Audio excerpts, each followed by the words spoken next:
If you have anyone, if you know anyone who has just graduated from high school, tell them that every Saturday we'll be giving out to universities in the US that will be waiving the application fee.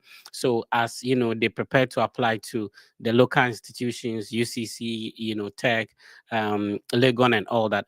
They can also be applying to these institutions, for free as well. So every Saturday I'll be telling you about a university in the US that is waiving an application fee. So today I'm sharing about 2 to 3 of them. So get ready, take a pen and a paper, be writing them down so that after we finish with the podcast, you can quickly apply for them. Let's start with this university. It's called the University of Northern Colorado. Colorado is a very beautiful state. From Utah, you go to Colorado. So I was driving from Arizona through Utah to Colorado.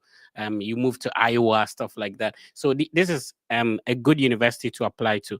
However, this is how it works. So they have the UNC free application period. So they waive the application fee on October 1st, December 1st, February 1st, and April 1st. So if you're watching this video now, it means that the October 1st and December 1st deadline is already passed. The good thing is that you still have an opportunity to apply by February 1st and then April 1st to get the $50 application fee waived. So you can start your application now, and this is for undergraduate applications. You can start. So if you have a high school, you just graduated from your WASI, don't worry about your D7, E8, F9, whatever. This is a free school that you can apply to. Get your transcript, recommendation letters from your high school, and then your WASI results. Then you can apply to this university. Is located in a state called Colorado. The city is called Greenlee, and then you can apply for free. They have a lot of programs, and I'm going to walk you through some of the programs that you can apply for free. So there is aerospace studies. They have analytical chemistry. There's art design, Asian studies. There is biological sciences, business administration. There's also climate science, communication, computer science, early childhood education, elementary education, English. So there's a lot of programs: geography, history, health sciences, legal studies, media studies. So most of the programs you might be interested in is here. The most important thing is that you can apply for free, and you can start the application now, and by February 1st you can submit it. So even if you don't have your documents right now, no problem. Start the application, create the account. Whilst you complete, you can wake up today, write your name, log out. Tomorrow, come and write your date of birth. Then you log out. The next day, go and write your address. Then you can be uploading the document, one after the other. By February 1st, you'll be able to submit it. And when you're applying for this, it means that you are targeting the fall semester 2026, depending on what time you're watching this video. Now, let's give you another one. There's another amazing school which is waiving the application fee for graduate students. And this university is located in a city, in a state called Michigan. I'm sure you might have heard about Detroit. Detroit is the capital of Michigan, right? Is it? Okay. So Detroit is in Michigan, and they have a lot of master's and PhD programs. Guess what? You can also apply for free. And I'm going to show you exactly how you can go about it. These are all the programs they have. It's a lot. There are a lot of master's degrees, PhD programs. So there's computer science, they have artificial intelligence, engineering technology, geographic information sciences, journalism, kinesiology. There's a lot of programs over here. The name of the university is called Wayne State University. So Wayne is Wayne, then State University is located in a state called Michigan. Let me show you how you could apply for free. So when you visit the graduate school's website, this is what they are saying. So the graduate school's website indicates that the application fee has been waived for winter 2026, which is spring 2026, and there's spring 2026, summer 2026, and fall 2026 semesters. So if you're applying for the spring semester, the fall semester 2026, the application fee is waived for Wayne State University. Click on the like button, click on the share button, be part of the conversation. This is the biggest study abroad content platform. The name is the Fred Effect. We do this and every Saturday, where we bring individuals who have been through the process. We have also gone through the process. However, we bring other people on who come to share their experience, their journey, the schools they apply to, which scholarships they are on, what grades they had to apply, how much they spend on the process, so that you can learn from it and be able to um also work on your process. So today, if you are just joining, just shared the application fee waivers for Wayne State University, located in Detroit, Michigan, and then there's also UNC, which is University of Northern Colorado. The city is called Greenlee, and that is for undergrad. My guest, um, Ben, is always my co-host, and then I have Miss Hetty, the beautiful Miss Hetty as well. Ben, how is the UK? How are you doing? Yeah, by His grace, everything is fine at the moment. Thank you. What about you? Yeah, I'm okay. It just snowed recently, so yeah, today was like -1 or something, and I decided to go for a walk. Look at the boy going for a walk in snow. You understand? So, Miss Hetty, how you doing? I'm doing well. It's also very cold here. It's not really snowing, so I'm thankful to. Oh, awesome, awesome.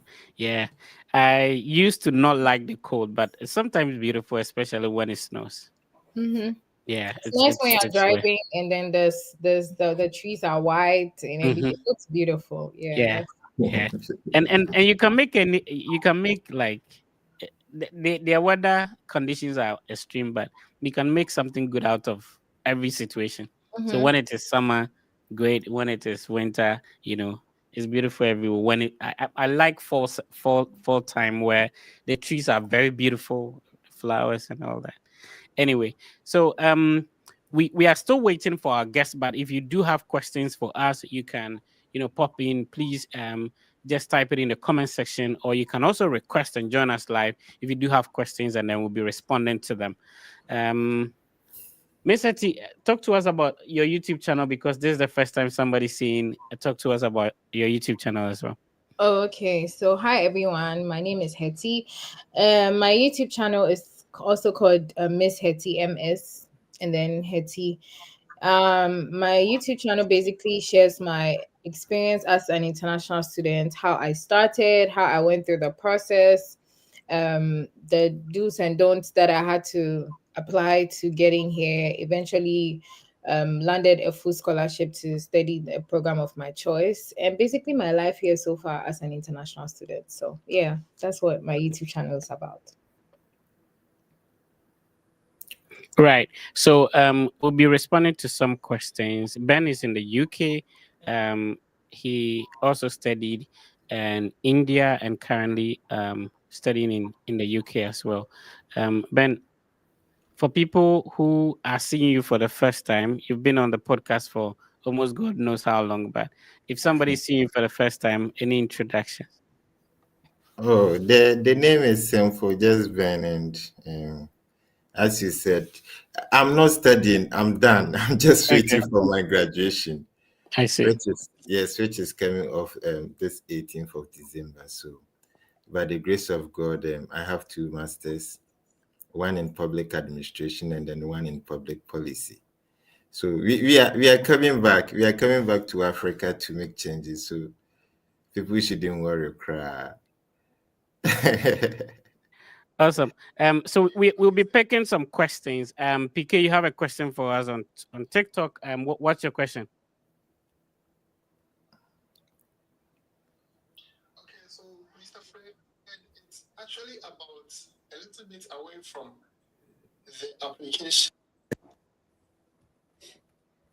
Yeah, go ahead.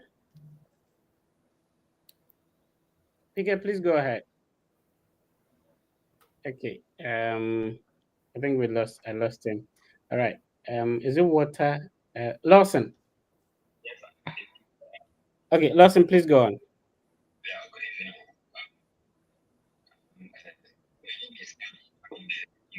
Okay. Unfortunately, your connection is not stable. Like I'm finding it difficult hearing you. If you could, if you're using a headset, it's not helping. If you could take that out. Yeah. Yeah, this is better. Please go on. Right. I applied to some schools in the US to do my PhD in special education. Prior to my application, I think my background is quite strong. That is to say, my experience, because I've been into teaching, a prison officer, and here too I work as a care support worker and a nursery practitioner. So, doing masters in special and inclusive education, going into special education, PAD seems to be a stronger this thing for me. Along the line, I was not aware of certain clauses in the UK system. So I was having one module to complete my master's here in the UK. Then I failed a module and I have to withdraw from the course. I don't know how this is going, though I'm taking the initiative to address this to all the schools, because some of them only need bachelors for the application. So I address this to all the schools. So I want to know if this is going to affect me in any way. Okay, so you mean that your transcript contains some courses that you had to reset, right? Is that what you're saying? No, I'm not allowed to resit again because I've exhausted the attempt, and for that matter, it was a core model. Okay. So I have to withdraw from the course. Okay, so just like you mentioned, there are some programs that you can directly apply with your bachelor's degree, which you wouldn't need the master's. And also, if you want to get a second master's as an option or a backup plan, I think that would be a good idea as well. Currently, I want to, this is something I want you to clarify for me. Mm-hmm. There was this school that I applied to, and currently I saw that I have all my details on their Atlas portal, which said computer access approved. See I-20 generated, but the I-20 has wrong date. And I see service, my current address and everything there. Does that necessary? Though I have not received official formal letter yet. So I want to know if that means that I've been admitted. That is not enough information for me to say yes or no. Which university are you talking about? It's Indiana University. Is it are you Bloomington or are you? Yeah, Bloomington. Okay, so you need to have an admission. Like what happens with that school is that immediately you apply, the international office will start emailing you for passport and other things to continue the process.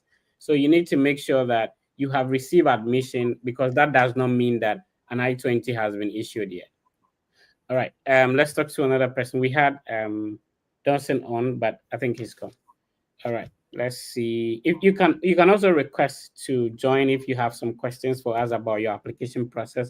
Our guest will join us very soon and we start. If you just came in, we shared the application fee waivers for two University of Northern Colorado and then Wayne State University in Michigan. So you can rewatch the video so that you get that. And we'll be doing this every weekend. So for those who have your high school results ready, whatever results you had, don't be disappointed in yourself. There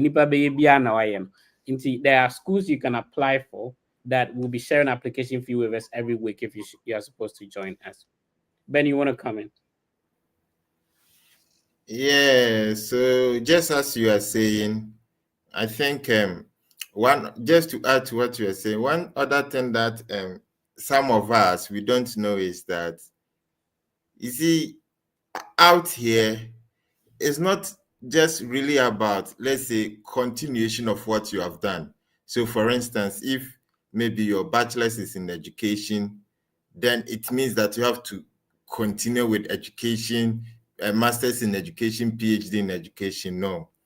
And so and also, like, let's say if maybe you did business at your bachelor's or senior high school, it doesn't mean that you have to continue. They understand that along the line, you can make wrong choices or wrong decisions, or based on the situation, you can choose wrong courses. No problem. That's why they give you the opportunity to write statement of purpose or personal statement, or like they don't just take the decision based on your transcripts. You submit your CV and other things. So they look at all these things to take a decision. So please, my advice for you is that don't don't give up, or don't be tense out when maybe you realize that what you hold now or your background at the moment is not really good. Like you don't have the good grades, or you think that maybe you did education and now you don't see top, so that is the end of your life. No, that is not the system out here. The system out here has been designed in such a way that they allow you to become whom you want to become. It even surprises you that in the middle of your program, if you still have a different like passion, the system is flexible in such a way that you can switch. So please don't let this your initial background decide your life. Try and then understand how the process works, and based on your passion, just feed it into your application, and you'll be able to move. It even surprises you, you can move from business to engineer to an engineering program. That is, if that is where your passion is. So don't give up on yourself. Don't be harsh on yourself. Just understand how the things are being run. And then, of course, the Freddy Fair team is available 24/7. Let us understand your need, and we'll be able to give you the appropriate guidance so that you'll be successful throughout these studies. It is our hope that as many as you want to study in any different country or in abroad, like, we should be able to assist you. That is our passion and that is our motive. Because if you can study outside for free, then why should we sit on the strategies and the tricks that you may need? We will never do that as a team. So let us know your situation, let us know your problem. If it is very critical, try as much as possible to schedule the one-on-one conversation. You have time, even if we have to take you through the mentorship program, you have time, guide you through, so that you become successful with your study abroad journey. Mr. I'm curious, what did you study at high school? I studied general arts. And then you move on to study what at the university? I studied general arts, and then I went to do business for 1 year. Okay. And then I went to study public relations. Oh, I see. Yeah. And from public relations, you got masters in communication. Yes. Oh, I Yes. see. Yeah. And what I love what Ben is saying, because somebody does like maybe home economics, and she doesn't think that maybe she can switch to a different field. If you studied general arts, maybe you did CRSP, you can't come and study PE abroad. You understand? So you can move to computer science if that's what you want. They give you the flexibility to choose whatever program you want. Unlike, I didn't do science at the high school, so I can't study medicine. It's not done. You can switch to any field you want to.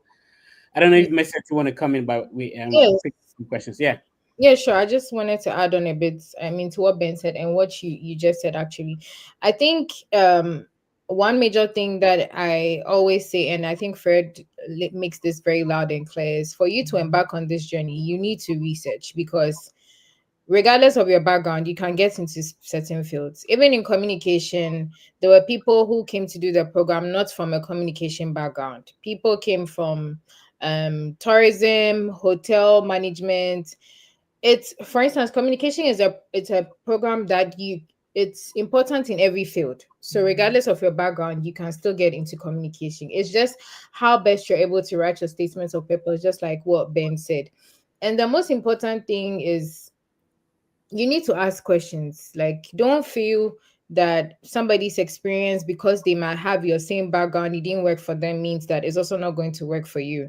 Like, as much as possible, utilize the resources that you can, and don't limit yourself because you feel like your background is not going to get you into certain programs or spaces, but rather reach out to whoever you need to reach out to for mentorship or for guidance. And if it's the department that you can reach out to as well, ask questions like, this is my background, this is my transcript.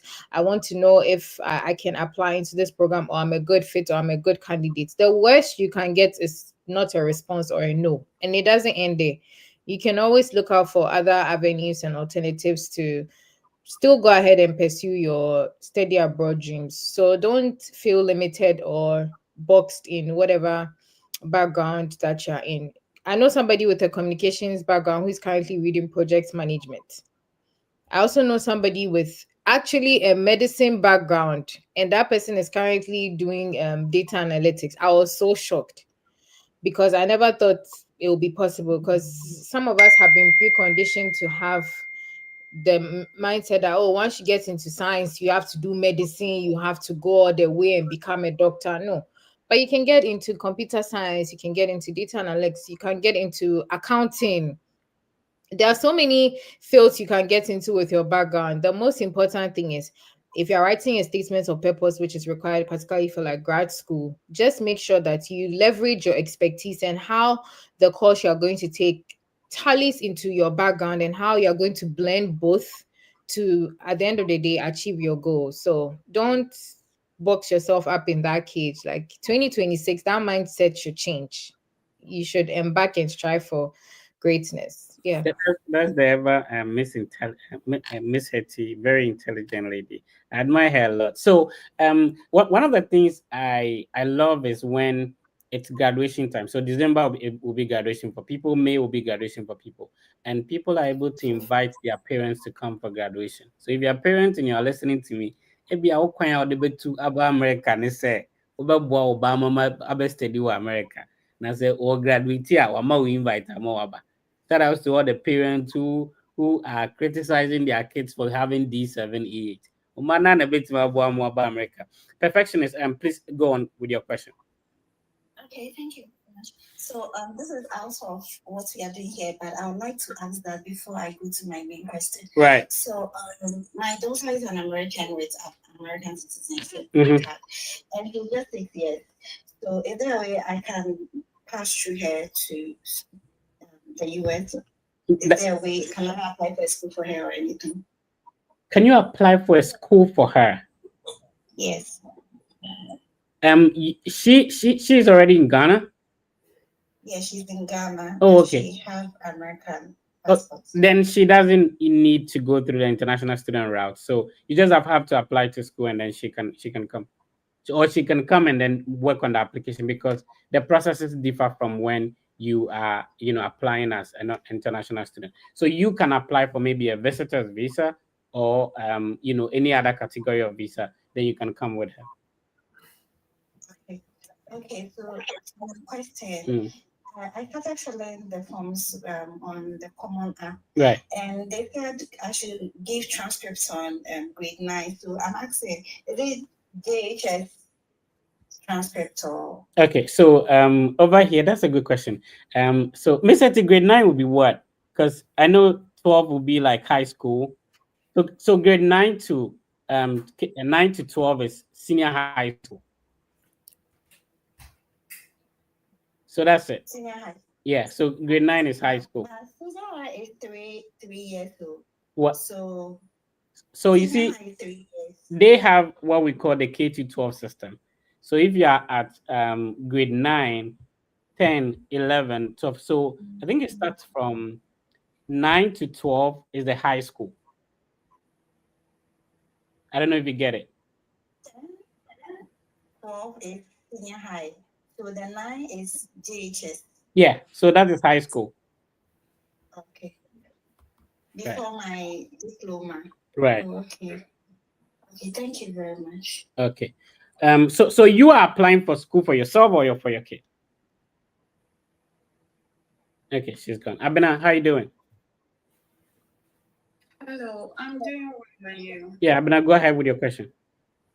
Okay. So, I also have a bachelor's degree in agribusiness. Mm-hmm. I started the process, I think, 2 years ago. The last year, fortunately, I was able to get some admissions.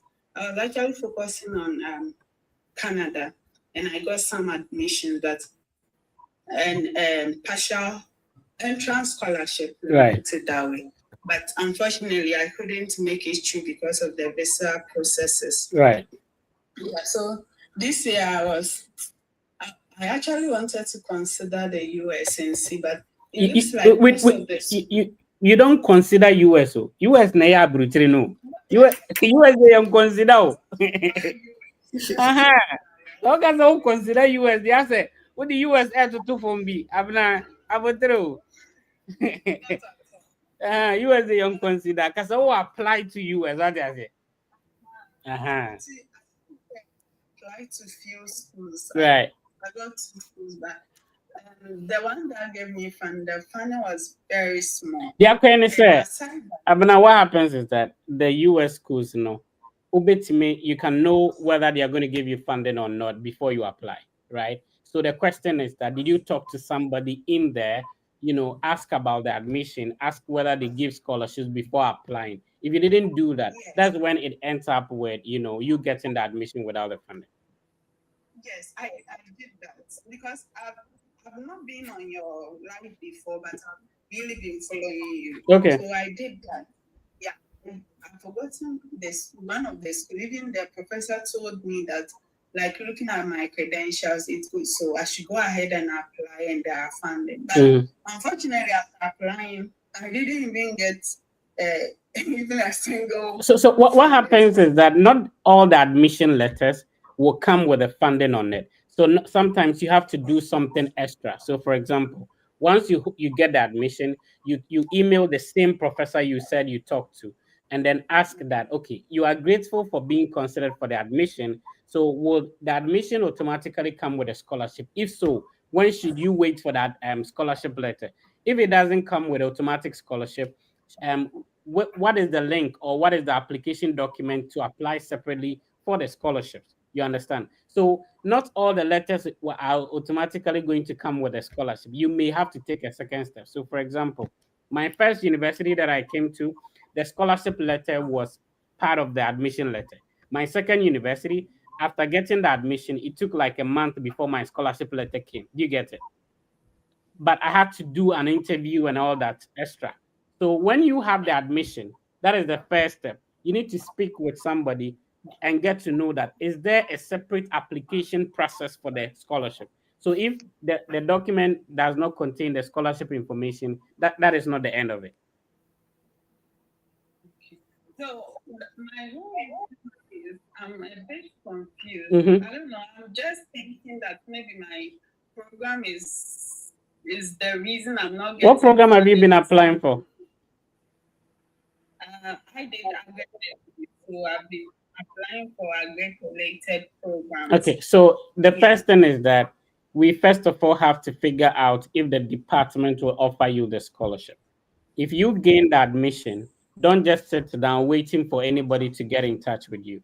Rather, talk to the department head, ask if you have to submit a separate application or the scholarship would have to be an interview form, anything like that. Then you can move on. Fred, can I add something? Yeah, go ahead. Yeah, so I think she said she's applying for agric related courses, right? Right, yeah. I think she could also check Southern Illinois University Carbondale. I know they have just a few people in that program, so they have like scholarship available. And then also Louisiana State University. Okay. So I have, yeah. Did you get it? GRE. So that's not a problem. You see, Abena, you can't say complaining, you be complaining the whole deal. So if they you see GRE on the website, there's a way to go about it. Like I said, email the coordinator. No what church in Museo. mini GRE no. Now still na make me apply and so there are two things. They could say yes or no. But so who GRE no website, so now my non bu abemsa will apply there, then you are never going to make a progress. Okay. Yeah, so it's always communication. A therapy application, no deadline HM. If you talk to somebody that na may train be binti na me apply madaroma, even though some who said no make me apply na there's a possibility they could say yes. Let's stop complaining and let's look for answers. You understand? Yes. All right, let's move on. Nice talking to you, Abena. So we move on to another person. Let's see. You can also request and join us live. As we wait for our guests, we can be responding to your questions. Ben, can we read some comments and over here and then start responding to them? Somebody is asking me to use English. Mr. Brofo, me a PhD new, Charlie. Obviously use English. All right, Jeff, I hear you. I'll be speaking English throughout. Let's see. Ben, let's go on with this. Your microphone is muted, Ben. Hello, Ben. Your microphone is muted. Yeah. Oh, good evening, TFE. I'm from Ghana. I have bachelor's degree in accounting with CGPA of 4.24 first class. Was a TA for NSS. I have 3 years professional experience. I want to study MED Higher Education Administration Affairs in the USA. Can you please assist me? So the question is, what assistant? Okay, so Darlington, you said that you have a bachelor's degree in accounting. Okay, that's nice. And then the CGPA is 4.2, first class. You said you was a TA doing your national service, and you want to. Oh, that's good. So what happens is that with accounting background, you need to figure out first if they are going to admit you having that background. So there are a lot of universities that already have that program. I can name a lot. Ohio University, Westchester University, Seton Hall University, um, um, Ohio State University. There's University of Michigan, Texas Christian University. There's a lot of them. If you check out University of Alabama at Tuscaloosa, they also have such a program as well. So you have to simply email them and then figure out Urban University in Urban, Alabama to have such a program. There's a lot of them. Florida International University, Festus is at UMass. There are a lot of them. So just email them so that they know that you have this background, and then you can ask whether you can go ahead and apply or not. All right. So this is Ben. This is another person. Kobe. Okay, Kobe. Kobe is saying that, please, what of using FIFA World Cup to come to the USA? You have to Need more apply. information, have appointment in 1st June.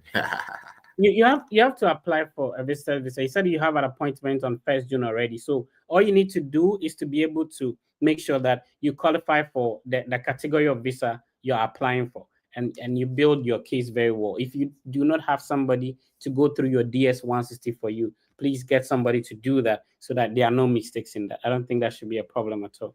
Yeah, Fred, and also say that I think they should read a lot about the information concerning the World Cup, because they are bringing like some policies and some things that help with the whole visa process as well. So you might want to make sure to be up to date with that one as well. Awesome. Yeah. The draw is in, and then I think Ghana has Panama, England, and Croatia. Croatia. It's not an easy group at all. It is not, like, sometimes you feel like, okay, you are Ghanaian, so have hope and all that. But England, they are one of the favorites for the World Cup. So okay, let's see how it goes. We there here, we go watch some. So yeah. All right, let's talk to Dr. Sa. Hi, Dr. Sa, can you hear me?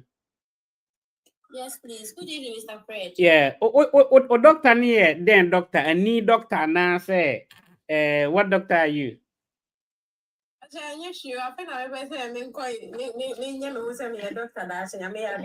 And TikTok branding guano. Hi, TikTok branding. Young girl Dr. Michi. TikTok Dr. Michi.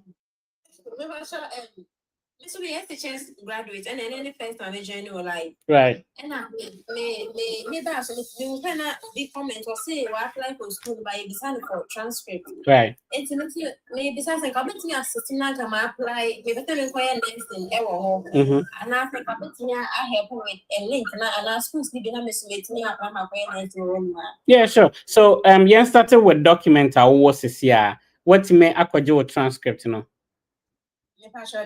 And yeah, started with that. That's where we need to start from. So into ube here or high school results, no, you also need your high school transcript. So go to your high school and take that. You will need a recommendation letter. If you get 2 of them, that would be great. And then obviously you will need a passport. And finally, an English proficiency letter from your school. So all the documents that I just mentioned is only the passports that you wouldn't get it from your school. All the other documents, transcript, printed on WIEC website, the English proficiency, the recommendation letters, you get all of them from your high school. So if you need help, there's a link in our TikTok bio. You click on it. Our team will be happy to support you. Let's talk to Selim. Selim, Amenuve. Is it Amenuve? You can unmute your microphone, sir. Okay. Yeah, Selim. Okay, so my name is Amenuve or Selim. Amenuve. Okay. Yes. Okay. Let's go, Selim. Yes. So I have a niece that applied to a school in the US. So she has been given the admission all right, and then a partial scholarship. But now I just had the info 3 days ago, and then she was contemplating about how she'll be able to get how do we call it, bank statement. So I wanted to find out, say, if you have the admission and then maybe you have a partial scholarship or you have a full scholarship, do you still need to build your bank statement, or can you also let someone maybe use his or her bank statement to back you up? You're asking 2 questions at the same time. You mentioned full scholarship, partial. Be specific. Let's answer your question. Okay, so hers is partial scholarship, yes. So what's the question? But I just want to know. Yeah, so the question is it necessary for her, or is it part of the requirement for her to get a good bank statement? Mr. T, you want to take this one? Wait, I still didn't get it. What's the exact question? Because it's confusing all of us. Yes, that's what I was thinking. Okay. I was trying to. I will explain if you speak. Okay, so the question is, my niece had a scholarship, a school in US to study nursing, right? And then a partial scholarship for that matter. So we wanted to find out if with that, if we want to apply for the visa and all that, do we need a bank statement? So first of all, congrats to your niece on the admission. And if Amenuve's niece has been able to get admission, you can also apply. So what happens is that to apply for a visa, you need an I-20, right? The I-20 document is what you need to even start a visa process. So you don't need a bank statement to apply for visa. However, you will need an I-20. How do you get an I-20? You should be able to prove to the school that if the cost of attendance is, for example, 1 cedi, and then the school has given you, let's say, 70 pesos, you should be able to produce a bank statement of 30 pesos to supplement that. You understand? So if they have taken care of all the 1 cedi, you may not need a financial statement. So because you would send that 30 pesos bank statement to the university for the I-20 to be released, when you're going for the visa interview, you need to take that bank statement along with it. So there is not the visa that is requiring bank statement, though. It is the school that is demanding the bank statement. And because you be applying for the visa, based on the school, when you're going for the interview, you should go with a bank statement. Okay. And for myself, okay, now to myself, my personal one. Okay. Okay, so I have my first degree in IT, all right. But I've been going through I've been following you backstage and all that. And sometimes looking at some of the programs that are available, sometimes looking at some of the programs, for me, sometimes I get confused about it, because for instance, I want to go into either information technology, or I want to do master's information systems. But sometimes some of the schools, all I say is computer science, cyber security. So my question is, can I apply for those schools that are those schools that have either computer science or cyber security? I don't know whether they do major in the information technology or the information science systems. Yeah, so my question is, are there schools that are doing purely masters in either information technology or information systems? Mrs. You want to come? Okay, so two things. First of all, some of the schools don't name their programs exactly what you're expecting them to do. Okay. So what you can do is, and I'm glad that you asked if they major, what you can do is if you find a school that's even saying cybersecurity, go to the websites, look at the department's specific websites. They give you an overview of the various aspects that they major in. If you find something there that tallies to what you have in mind or it aligns with you, you can go ahead and apply. So it might be called cybersecurity, but they might have a course or a major in information system. It might also be called a master's in information systems, but might have cybersecurity underneath. So the first thing is for you to, when you find these schools that offer the kind of programs you're looking for, computer science, information systems, go through the department's website and then see the information there. That is like, I think that should be the first step for you. So don't just conclude that because I've typed information system and they are giving me computer science or cybersecurity, they don't have what I'm looking for. No. Look at the schools, go to their website, and then check out the information that they have there. Then you can make your decision from there. Okay, great. Yeah, and before you go, let me share something with you real quick.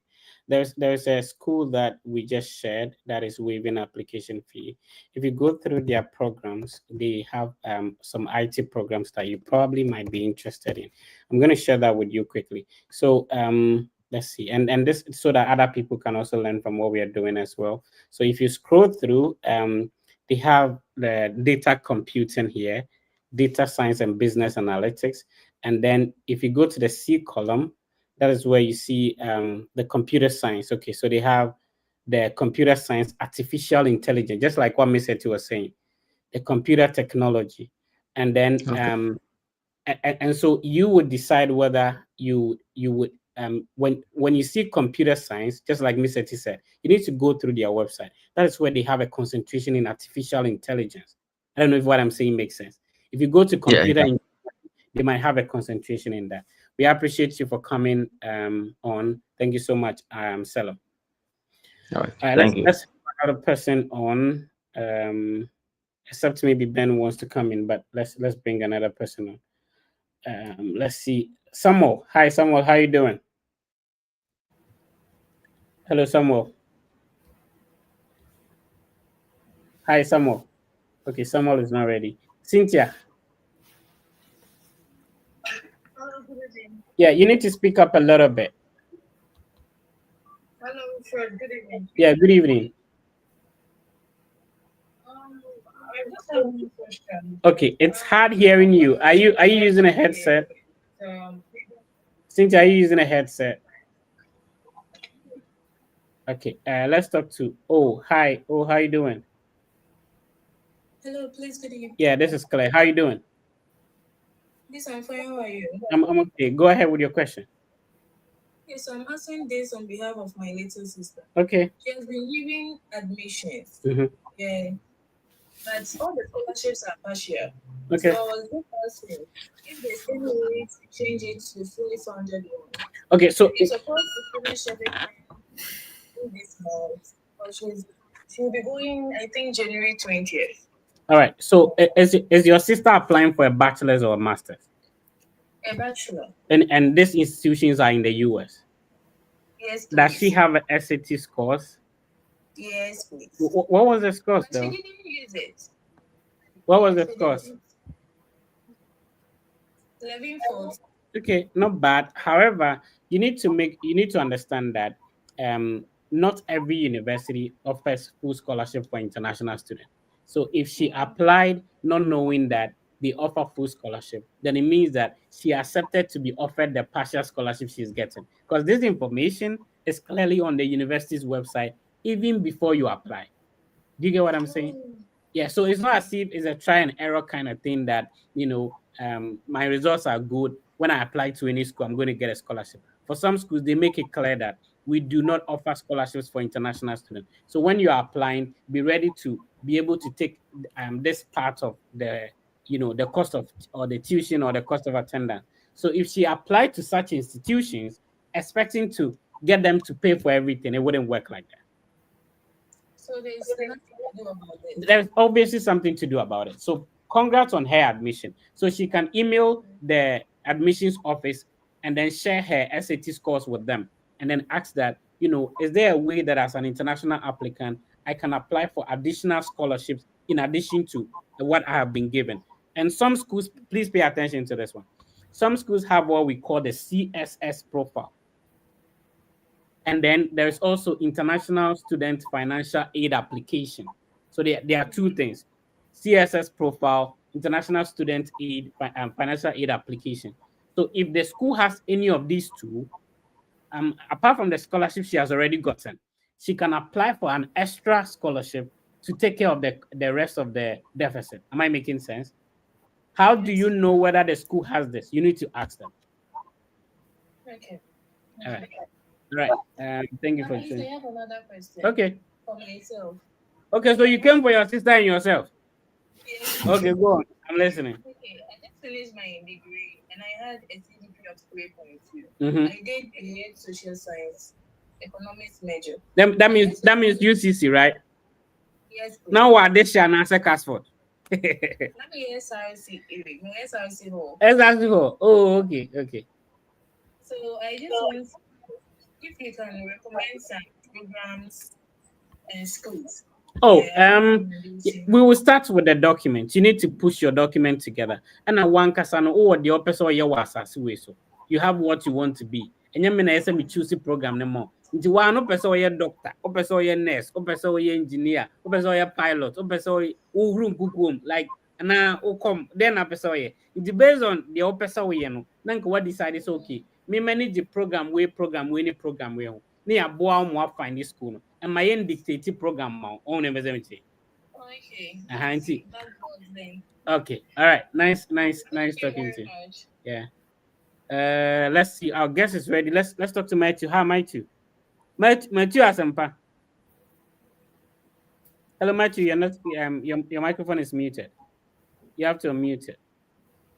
Looks like Matthew is a lab person view. Okay.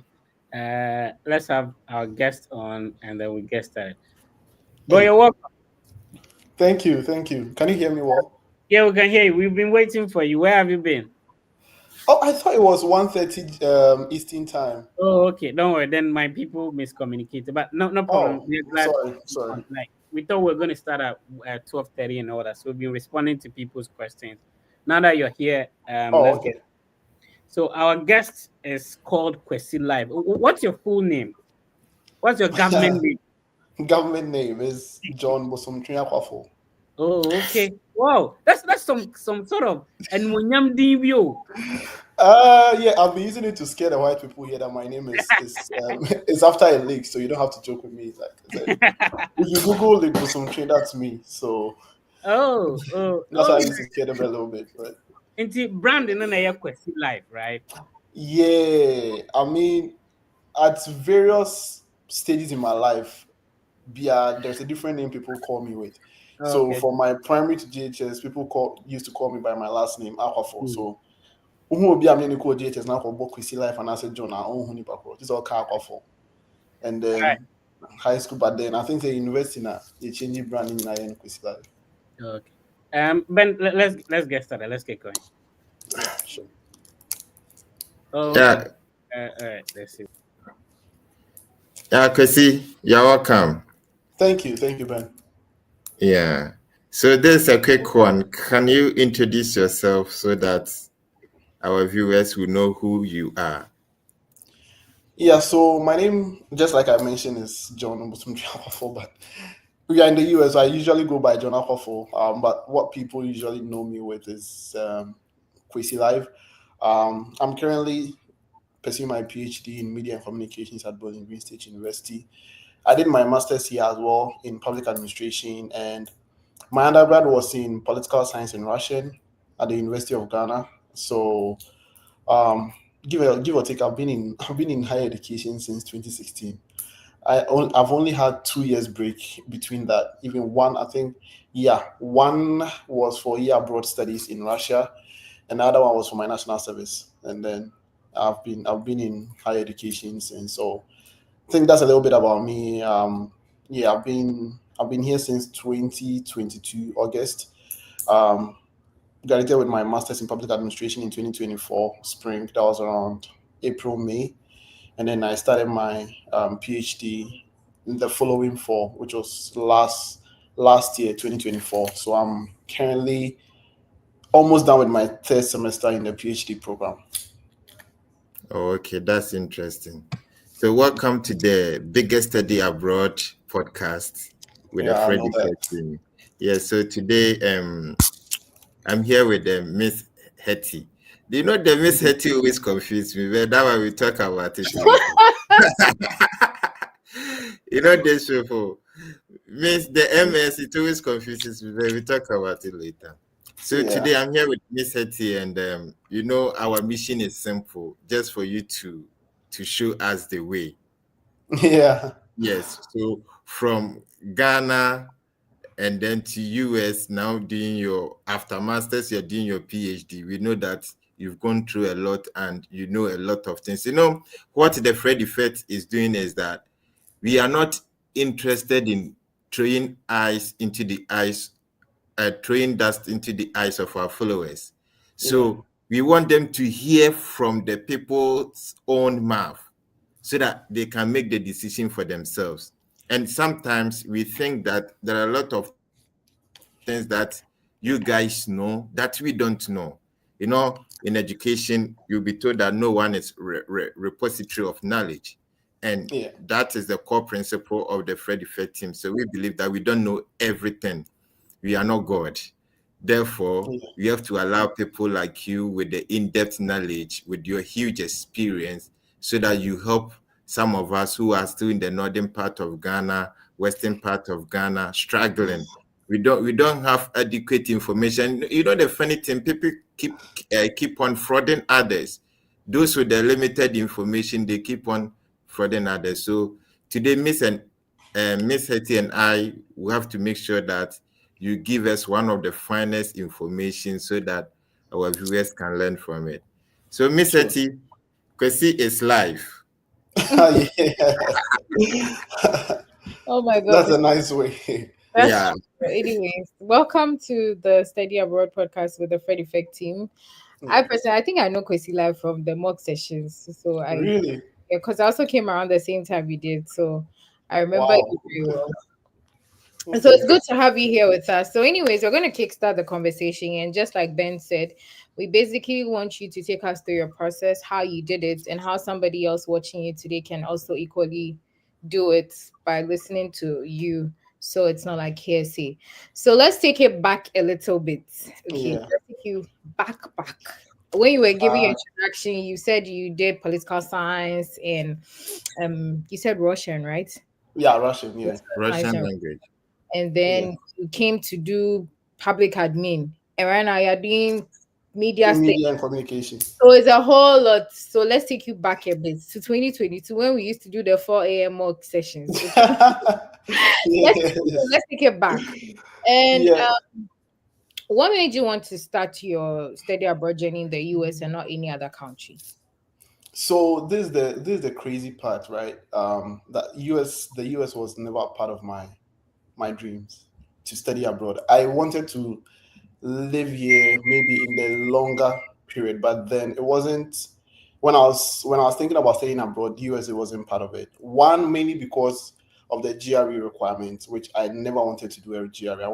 I never had the time, the money, and like the quantitative skills to do GRE. So it was never a part of my dreams. So it started before I came into the University of Ghana. I remember there was a MasterCard Foundation scholarship then that my brother showed me, but then it was so many things. I didn't have the knowledge. I didn't have any.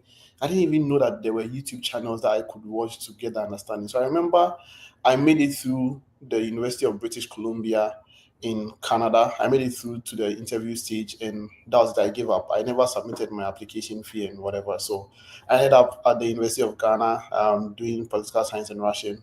So what actually piqued my interest in wanting to pursue my master's or PhD abroad was when I went to Russia. Like the exposure that Russia gave me the test and the hunger to want to pursue my master's or PhD abroad. And so when I came back to Ghana from Russia, I was in the peak of COVID. So when I came back, I remember then the academic calendar was somehow rough. So we had like a period of, I think we came back to Ghana around August, and we had between August to January to prepare. So whilst I was home, I started doing my research. So that's when I started looking at schools and places to go to. So initially, there were two countries that I was looking at, Germany and Norway. UK was a bonus. USA was never in the conversation, right? So I know UK, you could just apply online. There was no application fee. So there were times that the statement of purposes are used for my applications to Norway and Germany. I'll just, make some corrections and I'll submit. So I remember there was one day I sat down in like 2 hours and I applied to 10 schools in the UK, and I got admitted in one within an hour. Loughborough University. I got admitted there, like I got the admission within an hour, but we all know the UK, the fees and everything. And so um I forgot about that. So I was now focusing on Norway and Germany. And then there was also the blocked account issue where I had to submit money and like create a blocked account in both countries. I got admitted to many schools in both Norway and Germany. So I was still looking for the blocked account issue. And then I heard from my then roommate in the University of Ghana, Ruben. He's currently in Rhode Island. Um, I didn't even know he was in the US. You know how Ghanaians are with traveling and stuff like that. So it was just one day he texted me I think he posted a picture of him in snow, like a snow. I was like, Ruben, when did you travel? I was like, oh yeah, I'm in the US. So then he was telling me there about the fact that he's in Bowling Green, and Bowling Green is a very nice place. The standard of living is low and whatever. And I was like, so how did you get there? Did you write the GRE? And he said, no, they've started waiving it because of COVID. I was like, are you serious? He said, yes. I was like, okay, then maybe I can also try the US. Okay, so for me, I only applied to two schools in the US because, as I said, it was not like something I was looking at. So I only applied to Bowling Green State University, which my friend recommended, and I also applied to the University of Minnesota Twin Cities because they also had a program in public policy that I was looking for. So those were the only two schools I applied to, and I got admitted to both of them. So it was down to who is going to give me the better funding to get in. And so I remember, and this is one advice I always give to people: like, choose the school who chooses you. Don't go to the school that you choose, right? So I remember when I was sending emails back and forth, the graduate coordinator for the program at Bowling Green State University was very responsive. Like every single time, it was as if we were texting, because he was always responsive, giving me feedback on when funding will be released. But for Twin Cities, I used to hear from them once in a while, and it was always generic like emails.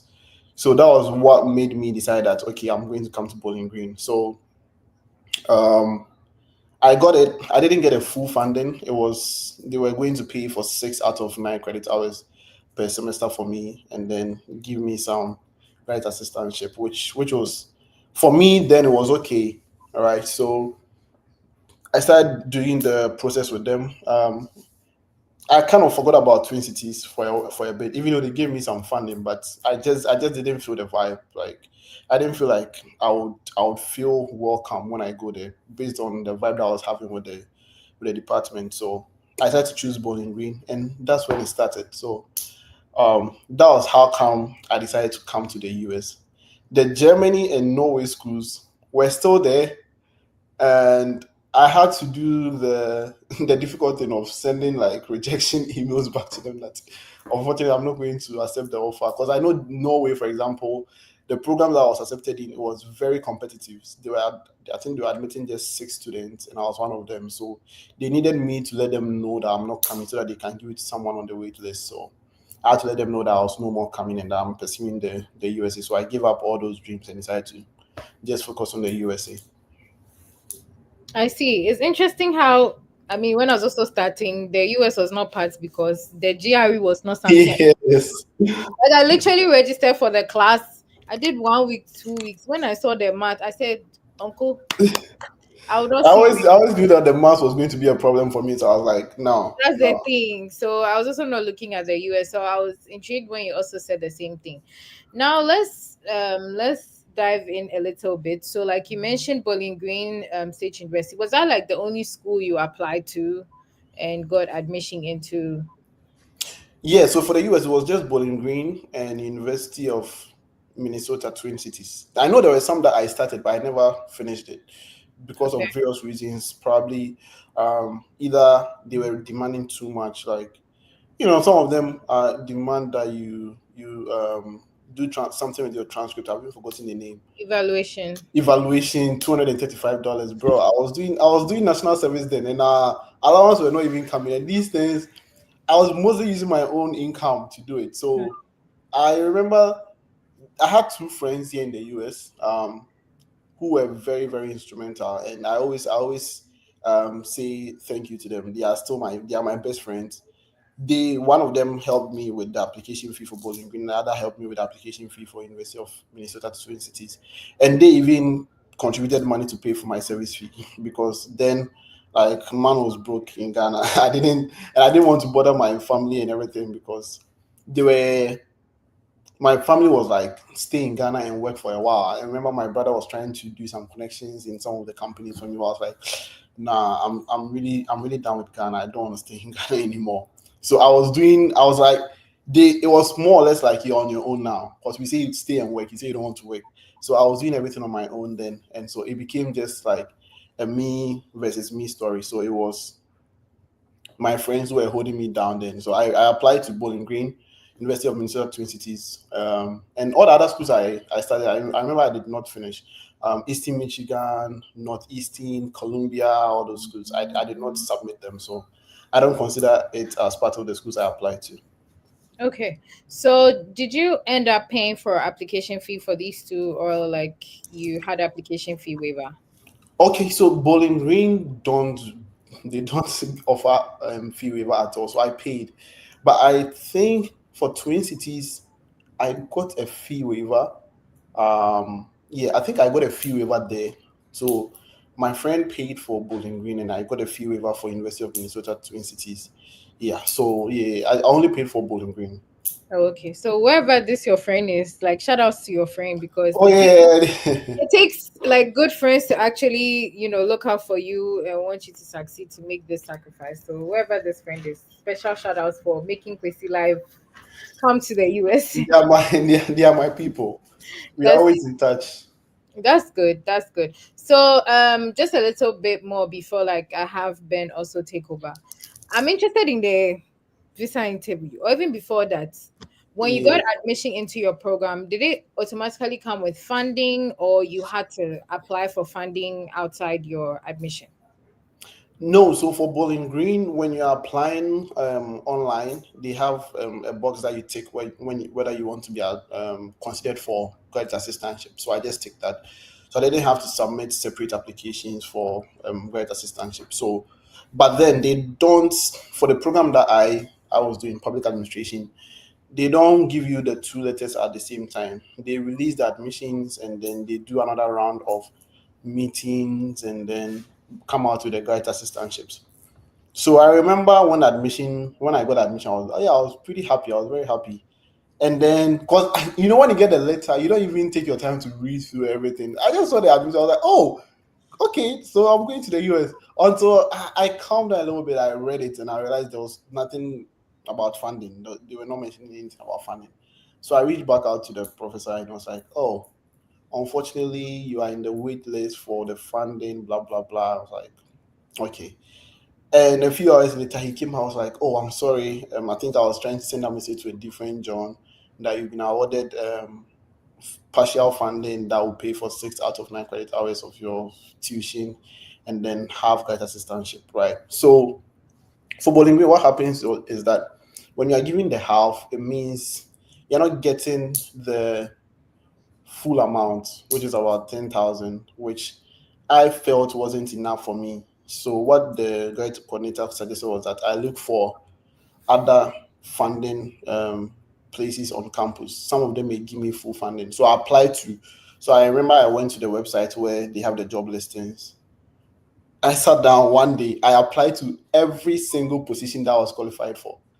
Every one of them that had a qualification that said they also want students from public administration department. I applied for every one of them. And so I think at a point I got a couple of interviews, and then I got accepted to be the GA for Asian Studies and International Studies. So I now got like full tuition and full stipend, and then the partial tuition. So I was able to use that. So we'll go into. I know you want to ask questions about the interview, so we'll go into how that affected the interview later. Okay, so now let's talk about the interview. Okay, Yeah. and all the sacrificing your sleep to prep for the interview sessions. Like, do you happen to remember the questions you were asked at the embassy, how that went for you, the whole embassy atmosphere in the first place? What time did you go? Are you part of the people go there at 5 a.m. when their visa interviews at me? I got there at 6. My interview was at 10, but I was there by 6 a.m. Yeah. So like just walk us through that process as well. So I remember, just like you said, you came in the same year. So I remember there were a lot of groups. So at a point in some of the groups, we were like creating several subgroups for those who were going on this day, those who were going for that day. So I think mine was 22nd June. So there were a couple of guys that I was going with, and there was one guy. He's currently, Adam. He's currently in Illinois. He was living in the same area. He was living at Medina, and I was also living at Medina Estate. So I remember he was like, "We have to get there early, oh, Charlie. Me, I don't want to go and join the blah blah blah." So it was like 5:30. We have to leave. So I woke up 5:30, prayed, did everything I'm supposed to do, and then booked an Uber from where I was, and then I picked him up, and then we came. So when we got there, we met the other guys who were also coming for the same day, and I still I'm in touch with one of the guys I went with, Gideon. He's at Ohio University, Gideon Asante. So he was coming to do history. He had PhD fully funded, so we knew that he was gone. There was another lady who was also going to, I think, John Hopkins or so, who was also going to do a PhD. So we knew these people were fully funded, and so they were done. Like they didn't have to really struggle. And that time there was a whiteboard man who wanted funding. Like if you have funding, you are good to go. So these people were like, I want a whiteboard man because I have Remember. yeah, I have PhD, I have full funding. But those of us who were like partial funding and stuff like that were trying to. But they said there was this beautiful white woman who was also Yeah. very patient and stuff like that. So we were trying to get her. So we There got in were three: white bald man, a black bald man, the and then black the man. most beautiful Yes, lady. yes. So we got in there, and I remember that day, that interview day. I remember it very well. I remember Sarkodie and his wife and his child were there, medical. So the place was very crowded. Like people who have come for the interview were looking at medical, and yes, I was very patient in the line, trying for it to get to my turn. So when it got to my turn, I think that there were a lot. So they brought this new guy in who was like very young. So I know people were going. Gideon was ahead of me a little bit. Um, the other guys were also there. So Gideon got his approval. I saw him, and then he was working. I was like, "Good luck." I was like, "Okay." I was very confident then because I was waking up 4 a.m. to do mock interviews. I had studied. I was very confident, and it got to my turn. I started speaking with the guy. He asked me, "Where are you going to in the US?" I answered. "What are you going to do?" I answered. and then he asked me about my travel history. So I think I've reflected on it for a very long time, and I'm very convinced that was where I goofed, because he asked me about my travel history, and then he was looking at my DS-160, and in my DS-160, when I came back from Russia, I had done an online course through my university, through the University of Ghana, with another university in, is it Croatia or so? So that was my DS-160 as one of my educational experiences, right? But I didn't say it was online. So Jacob man was looking at the thing, and I was also saying that, oh, I've only been to Russia. So he kept on asking, is that all your travel history? I said yes, because I know I've only traveled to Russia. Egypt was a layover, so I can't say Egypt. And then he typed everything, and I was like, I'm sorry, I cannot approve you to the other. It was crazy, and everybody behind me, because I remember I used to also do mock interviews, so there are some people behind me who knew me, and I was denied. I was like, wow, shocking. So I took my paper and I left, and then I went to meet Gideon and other guys. There was a guy, Adam, for example, went to Cote d'Ivoire. He was also fully funded PhD. He went to Cote d'Ivoire. He was denied. He came back to Ghana. He was denied on the same day that I was denied. So I took my L, went back home, went to sleep. I think it was the earliest day I had ever slept in my life. 12 p.m. Slept. Were you able to find your way home? I think Gideon was leading the way. Because Adam was his second rejection, so he was okay. He was very composed. But me, I was never expecting it. It was like, because it was a struggle to get an appointment date in the first place. So getting there, I knew that I had prepared, I had prayed, I had done everything. So this was going to be the time. I'm just coming back home with my visa, and it didn't happen that way. So I came back home, told my sister, told my brother. So now we're thinking of what to do. Do I go back to the Germany thing, or like should I still pursue the US? But then God being so good, I didn't have full funding, as I said. Like my tuition wasn't full. So I came back, I emailed my graduate coordinator in the office that gave me the full stipend at their GA, that this is what happened. I got denied, and I think at that time I thought it was because of my funding, because the deficit was around 16,000.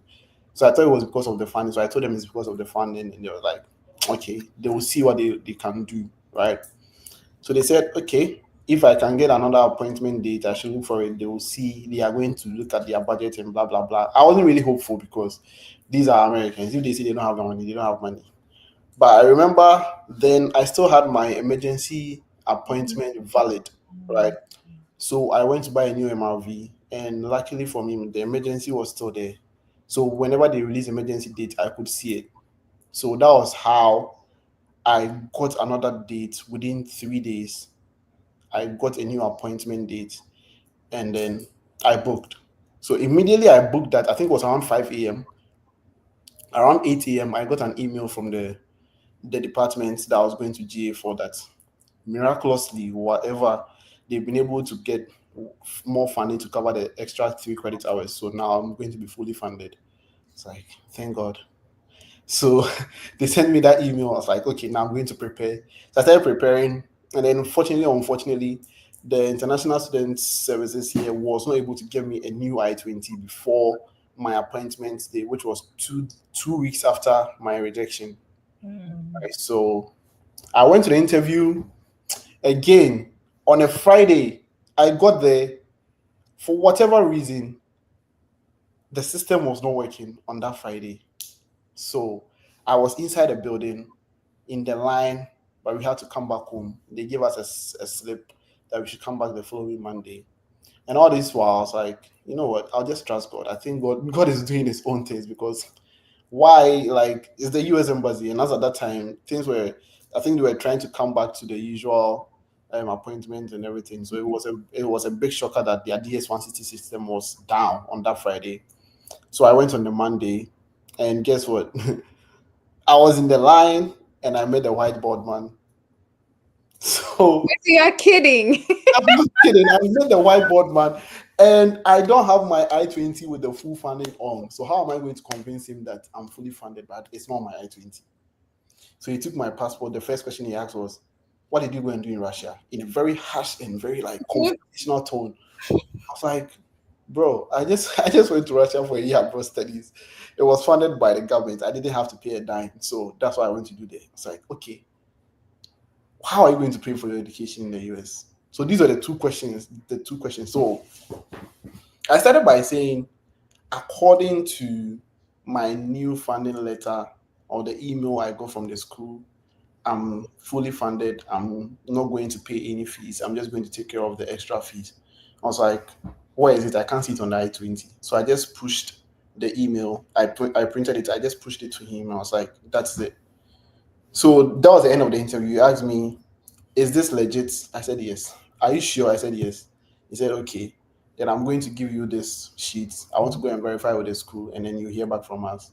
So he gave me the sheet that I'm on administrative review, and then I just went home. So at that time, I knew that I had succeeded because my thing was legit. I just came back home and I emailed the coordinators and everybody. I was like, hey, be expecting an email from the Ghana embassy trying to verify this funding and blah blah blah. So I think it also took around 2 weeks. And I remember I used to check the site religiously. And once the coordinator replied that he replied the US embassy, he told me that yeah, he has gotten the email and he has replied. So from then I started like preparing on my own, and then I saw that my case has moved from refused to administrative processing. The following day I saw issued. Like finally. So it was a very long one. I think by the time it moved to refuse, it was around late July. I was supposed to be on campus by 16th August. So, bro, every money I had on me now had to go into my flight ticket, which was really expensive then.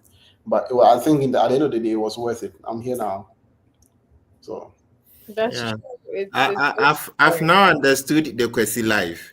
Because he died though. The guy died and came back. I came back to life. So we thank God Kwesi is alive. Well, that's a touching story. I think I've been listening keenly. However, as usual, we just have to still tap into certain strategies. Yeah. So I just want to know, after moving to Russia, because you said that's where you got the passion to study outside. So what did you see? So in Russia, there were two or three. Let me just mention them. I don't know whether there will be two or three, but I saw one, the difference in the education system, which is, I'm not trying to downplay the Canadian education system. The experience in Ghana helped me a lot. It was really, really good for me. Like I loved it. But then I got to a point where I could feel that the professors or the lecturers who were teaching me were like my friends, right? They were going out with us, they were going to party with us, they would come and pick us up from our hostels to take us downtown if there is something going on. Okay. And then also, like, for the first time, I was studying in a class with people from other nationalities, right? There were Ecuadorians, there were Angolans, there were Nigerians, there were people from every aspect of life. So it did not make it boring for me. Like there was always something to talk about, trying to understand other people's culture and other things. And also there was some kind of freedom I had in class and in my surroundings that I did not have in Ghana. Like I could express myself um to my professors to tell them how exactly I'm feeling. I could express myself to my colleagues, to everybody. So it was like these things made me feel like if Russia, that is considered a socialist state, is this free, how much more will it be for me in a very westernized society like the US or Europe? So that was what really piqued my interest. And also I had studied in Ghana my whole life. I was tired. I just needed a change. Right? I needed a change of environment. I needed a change of like perspectives. I needed to see something else. I needed to get more understanding of how the world acts on different levels on a different continent. And I must say, it's one of the main benefits of studying abroad is the exposure you get from everything. So even the masters in public administration I got here, it might not be comparable to what GIMPA offers in Ghana, just because of the exposure and the kind of project and the people I was in the class with. I was in the class with Americans, people from all around the world, and everybody came with different experiences on how public policies and public administrators work in their country. And so I had the opportunity to have the different experiences and different understanding from different people. So I think that was very important for me in coming here. And also, this is a bit personal. The time that I started working on mine, thankfully, my sister, who I'm very close to, and her kids, who are my nephews and nieces, very close to them, they also won the visa lottery and were coming to the US, right? So it was like, bingo. So like, it's just like a family moving here and all that. So it was, they were all very important. But I think Russia opened my world to different experiences, and that exposure made it so that I'll not be comfortable studying in Ghana again. Maybe I can come back as a professor and teach and give that exposure to people, but it wasn't going to be comfortable for me staying and studying in the same classroom again. Okay, that's a nice one. So you mentioned change. So now we want to know, how has studying abroad, studying in Russia, studying in US has changed your life? And is it something you would advocate for us to also join you? 100% every single day, every single time. So this is the thing. The people I went to study in Russia with, who were 12, I think now there is only 2 or 3 people back in Ghana. Everybody has traveled because we all saw the experience, and when we came back, everybody was like, I have to go back. Right. And so it's not, and it's not the fanciness, it's not the pictures, it is just the exposure, the experience that it comes with. It's something like none other. Kwasi, you see, my worry is sometimes we use the terms, but we don't go into details like the specifics. Experience, change. We want to know the experience. We want to know the change. You see, so that at least. Oh, so you know the specifics, right? All right. Yes, So let me go into the specifics, right? So there's no hypocrisy comes in. There's no. You see, when you take picture abroad, like you can see that. No, you itself has some effects than when you can even see your screen. Like look at your screen. See, so that one is one. The other thing is, see, is the system that supports us here. Right now, I'm not gonna boast. I'm just trying to like inspire others. I'm using a MacBook. Right. If you were to be in Ghana, you are not sure you could have afforded. Exactly where I'm getting to. I'm using a yes. These are the things we want to. I have an AirPod Pro, right? I have the Meta AI glasses. All of these things I did not buy with street cash, and I'm not owing on any of them. It is the opportunity that it gives. I use Klarna to buy most of the things because I know that I don't have $200. Even if I have, I don't want to splash $200 out of my money immediately, but probably I can put $60 down and pay it and pay the rest over time without interest, right? And this alone is enough for me to be able to afford basic things, like basic necessities in life. And that is why I always tell my friends back home that it's not about even living a fancy life or a flashy life. It's just the basic things that we need as human beings. That's what you get here as an international student or as someone living in the US or living in Europe. Okay, being able to afford an apartment. I don't have money to pay 2 years in advance to live in Ghana, but I can have money, and with the basic stipends I'm having, I can have a decent 1-bedroom apartment in Bowling Green, rural Bowling Green. Very good. Internet is working. I can do my research at home. Light is 247. 24/7 economy. Yes, 247 electricity. There are people advocating for me all the time. I have like it is the basic things, that make us happy in life. I've always, since I was young, I've always wanted to own a PlayStation. I don't think I could have afforded that as a student back in Ghana. I was able to afford it here, right? Basic things, shoes, being able to send some money to my mom back home, even if it's $50, even if it's $100, it's enough for them. So it's not about the fancy things. I'm not driving a Tesla. I'm not driving a Mercedes. I have a simple Toyota Camry, but that is affordable. That is dependable enough for me that if I want to go and get groceries, I can use that. I'm not sitting in a I don't have to sit in a church with people's armpit and people disrespecting you and insulting you all the time. You understand? And that is not to say we don't miss. I miss Ghana a lot. I miss the vibes. I miss the vibes in the church and all those things. But it's the comfortability that it affords me here, right? Um, there are so many things we can go into. So many things, like even being able to fly consistently across the country for affordable prices, right? I used to tell my friends, one of the friends that I'm talking about who helped me come here, one is in New York. He's in the Bronx in New York, and he was the one who paid for my service fee. I've been to New York so many times by getting flight tickets as low as $45 on Spirit. I'm from Ghana. 45. $45. I'm from Ghana. I've survived Trotro. I can survive Spirit. So I've used Spirit since I came here in 2022. Nothing bad has happened.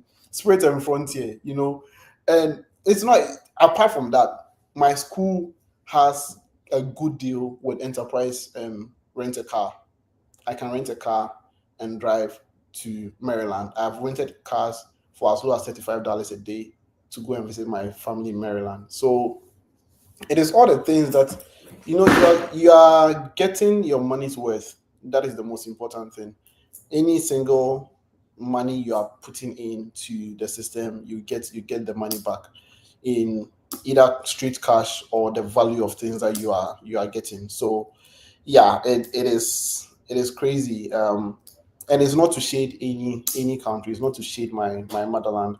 There are also things that Ghana offers that the US does not offer. The community, and the social life in Ghana is not as compared. US cannot compare to that. But I always say that, if all of us had what we are having in the US now, back in Ghana, we wouldn't have traveled. Like if I could afford an apartment, if I could afford all the things I have here in the US, there is no way I would have traveled to come and study here. It's some minor differences. And so I would encourage anybody, if you really want to travel abroad, do it. If you want to study abroad, do it. It's just the exposure it gives you. Like you go back, change. Your mentality will change. You see certain things that people used to do back home and be like, now we're okay. That's an interesting one. So before Miss Hetty comes in, I think I have two more questions. Then I'll hand over to Miss Hetty. And I think this is a nice experience, and this is what I want. We have to let people understand reality, and I'm very happy you are also looking at the positive side of Ghana too. So the truth is very simple. Yeah. They make the system in such a way that living becomes comfortable. Indeed, if you don't like this, then what do you like? It's true. Like, see, we are not saying the US is all rosy and like good, like, oh, buy now, there is money on the trees. Then you just start plucking. No. But simple, basic things that humans need to survive is available for you to get. All right. Like if I'm writing my thesis and I need information on the internet, it's not now I'm going to beg Telecel and MTN to make the internet good for me to do my research. All right, it is there. These are the basic things that I don't have to struggle with to get water to cook or to bath. All right, basic food commodities. It's not too expensive for like a basic human being to get. Even if you don't have food, even if you don't have money to buy groceries, there is the free For those who know, they know, right? There is my community, Bowling Green, and this is one thing that we always joke with in around here, that for the small community of Bowling Green with the population of less than 50,000, more than half of it is the students. We have over 50 food pantries around. So if you don't take care, you might not spend a dime on groceries, because you can move from this pantry to go to that one, to go to that one. You can visit 10 pantries in a day and have 1 month's worth of food. I had a friend here, and I don't know if he's watching or not, but I don't think he ever spent a dime on groceries since he's Because been. you know, Fred and Hetty have not been telling us this. So Oh really? See, they they've have been they have chopping, they've been chopping and keeping it to themselves. You see life there. Thank you for letting us know. Okay, they God have they bless have you. even up to hygiene products for women, Yeah, pads that's and everything. You don't have to buy it, right? So all these things you just need to know. You just need to know. For like Bowling Green, if you are smart enough, you not buy some of these things. Groceries, no. If you go to hospital, and now I have 3 friends who are expecting babies. They've not paid anything. Aside from Medicaid or insurance covering, there are also organizations here who are taking care of international students, paying everything for them. They go as low as giving you car seats for your baby before they come in, baby clothes and everything. And so there are a lot of resources. They are constantly trying to help people. Okay. And so that is the thing. Like, Yeah, it because you is have so easy. mentioned free food, I know that Whiskey and Black, they are listening to us because of food. Tomorrow, I'm sure they'll go and get juju so that they'll get their visa approved. Oh, yeah. Yeah, Yeah. so back to business. I think when you started the intro with Hetty, you were like, some schools you were supposed to write GRE and Jerry. other stuff, transcript evaluation, and you were skipping all those things. What informed your decision? And do you think it's advisable for all of us to get the GRE? And do you think if you had written those ones, would it have, let's say, increase your chances of getting scholarship? So if you can Yeah, share 100%. your experience with regards to that. Yeah. Yeah, 100%. I would not lie. Like, honestly, if I had a GRE and had evaluated my transcript, I would have gotten into more and better schools, even for my PhD. I still was hesitant on not writing it just because I was stubborn. But then, if you have the means to and you have the money, please do it. and you It's have the very right mindset for maths. Yes, for maths, please do it. It is very important. Now there is currently like a fight going on. I wouldn't say a fight, but like an argument among some scholars about the importance of GRE, because I know there was a research that was done that proved that there is no positive relationship between GRE holders and their success in grad school. So a lot of grad schools are currently eliminating GRE requirements. It's just a few that are still requiring it. Some of them will say it's optional. All right. But then I think if you have it, in as much as they don't really require it, it gives you a little bit of an upper hand. All right, because now they've been having a lot of good applicants from all over the world. I was I was an assistant to my grad coordinator recently, and I was privy to some of the applications that come in and how they Yeah. evaluate it. Because here we are interested. So if you can throw more light. Yeah, so I was privy to some of the information and how they evaluate some of the applications that come in, right? So they have this scoring system they use, and that is where they start the funding from. So they can admit as many people as they want, but the funding now comes down to the scoring system. So you can miss out on funding based on just point one, 0.1 points. Okay, and so that is where the GRE can come in and save you. And per my experience and what I saw in that side, and don't take this as an expert advice, but what I saw, and then based on the conversations I've had with, because I even have a podcast. So one of our podcasts we invited the graduate admissions team, and what they said is some of the schools have what they call the holistic review process, and some of them don't do it. The holistic review process means that they consider every single document you submit, whether they ask for it or not, and make the grading based on that. But recommendation letters are very, very important in the application process. And then recommendation letters and statement of purpose, or what some people call the personal statement, those two are very important when you put out aside the how do you call it, GPA and those things. Those two things are what I realized were very important based on the comments and everything I saw. So Kwesi, so let's be sure here. So Yeah. now let's take CV, SOP, recommendation letters, and then transcripts. When it comes to scholarship decision, which of these four carries weight?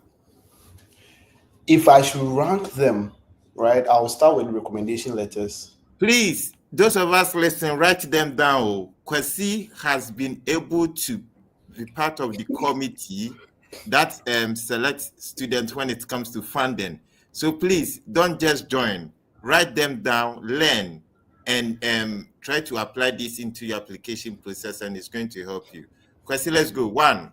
Yeah, I said I would rank them. Recommendation letters will come first. Statement of purpose or personal statements, transcripts, and then CV. The CV company, I don't know what you're using it for, but yeah. But those three things will come So first. I got first class 4.0, 4.5, 10.0. This, it also it is the third in ranking. For me, yes. And based on what the conversations I have, because, and this is the reason, it's because they were not in the class with you. All right. And then grad school is more or less like a level field for everybody. Whether you had a 4.0 or 2.5, everybody is starting on a clean slate. What would distinguish you from the others is what you tell them and what other people say about you, because they are trying to work with you for the next 2 years, 3 years, or 4 years. So it's not what you did on your academics that's going to have an effect on what you're going to do now. They want to see that you understand what the program is about. They want to see that you understand how working as a team member feels. They want to know that you have passion for the program you are trying to apply to. You have some knowledge and you are willing and open to learn. That's one thing that people usually forget, to add that they are willing and able and open to learning. You can say everything you have done. I've done this. I've worked in this lab. I've written 300. I have 300 publications. But if you think that you are not willing and open to learn because of that, then it's your loss. They are not going to care about that. So that is very important. From what I've seen, and that podcast, I think it's still there. Maybe I'll leave a link for people to go and listen to. It's very insightful. It was the Great Admissions Committee, the chair, and another member who came on, and it was yeah. I was shocked myself. I was really shocked, and I was told, well, after I got admitted, that I was placed first in the funding process. No, it wasn't because of my master's GPA, and it wasn't because of my CV. It was because of the recommendation letters. It wasn't even because of my personal statement. Because one of my recommenders was, he was the head of the top notch. yeah, he was the head of the faculty association on campus. You get it? So it was like, this man he barely gives recommendation for people. So if he recommends this guy, of course, who are we to say no? You get it? So try as much as possible to speak to people who write recommendations for you, to not write generic ones. So and it comes down to starting early. Build good relationships with the people you are working with, your professors and stuff. I know sometimes getting recommendations from Ghanaian professors or lecturers it can be hard, can be very, very hard, but try as much as possible, even if they are willing to write one letter for you, try as much as possible to beg them to write something personal that people can look at and say, okay, this one knows. Because at this point, it's very easy to differentiate between a generic recommendation letter and a personable one. So please try and work on that.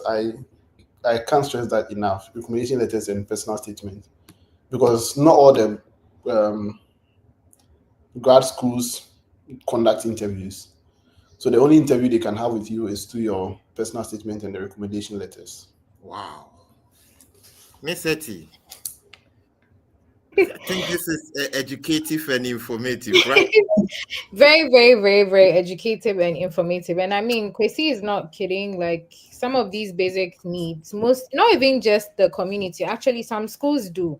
Because I know most schools actually have a pantry where students, both domestic and international students, can just book appointments, walk in there and pick the items that you need. So Yeah. you're watching us today. You're welcome to the Steady Abroad podcast with the Fred Effect team. And today we have Kwesi Live here, who is dropping some nuggets and sharing his experience with us and just letting us know that if he has done it despite the hurdles in the way and he's here to share his experience, you can equally do the same as well. So I think No, Miss then, Etty, so this is yeah. a quick one. Before you come in with your question, please we want to know if you are learning. Just give us a thumbs up in the comment section, and then let us know which country you are watching us from. Is very, very important for our record's sake. Okay. So And I know then and then those of us in US who got good recommendation letters, and because of that you receive full scholarship. Please, if you are watching us, send your recommended something small so that they'll be motivated in such a way that when we also go to them, they will give us recommendation letter. We are pleading. Thank you. Vincent, to continue. that's fine. So, I mean, I was going to ask you a question in terms of what made your application stand out and all, but I know you mentioned recommendation letter because of the um, experience or space that you have been given into to kind of have first-hand encounter with some of this information. So let's dwell a bit about your school and then we'll move into your PhD application.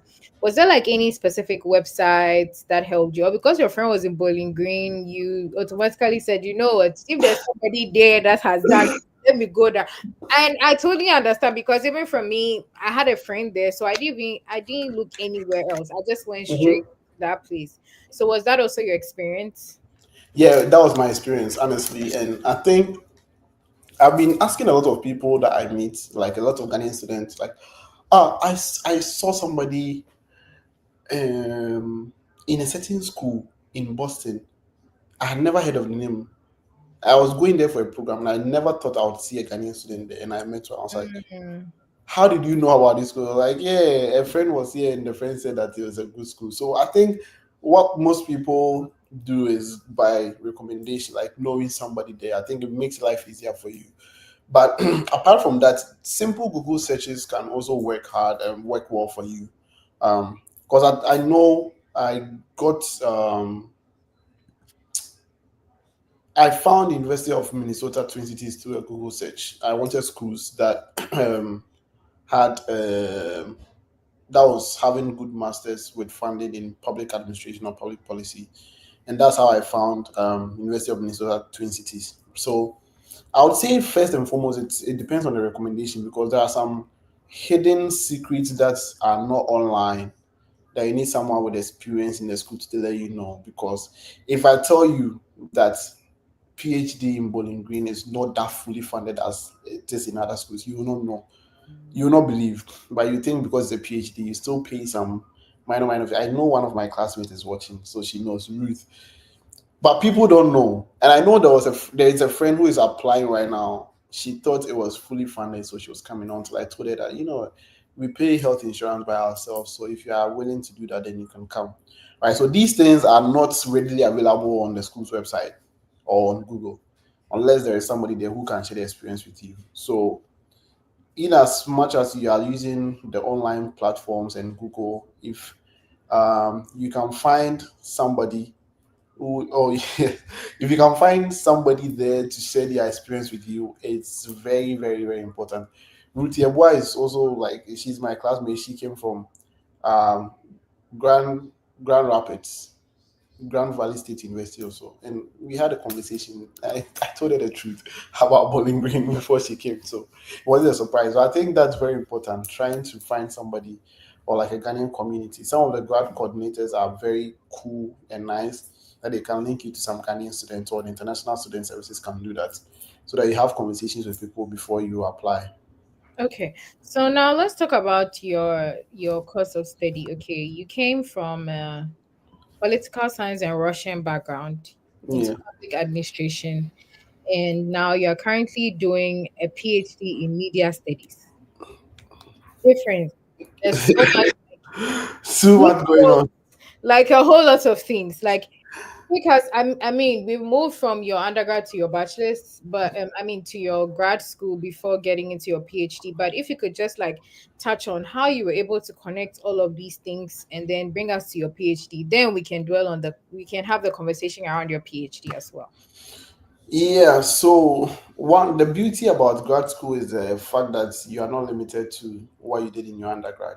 Okay, so you are free to move around and explore, and that is exactly what I did to explore other places. I love political science. I love Russian. I still speak Russian a little bit, but I just wanted to explore something else because public administration was also something I wanted to do for my undergrad. But University of Ghana does did not have like I think a major in public administration alone, or I just didn't get it. So after my Russian and political science, I was like, maybe there's a time to go there.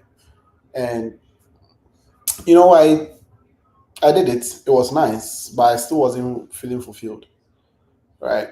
So what led me back into media and communication, or what led me into media and communication and not back to political science, was the fact that when I was still an undergrad in University of Ghana, I volunteered at Radio Universe, which is the campus radio station for the school, and I loved it more than anything. It was like the highlight of my stay in UG.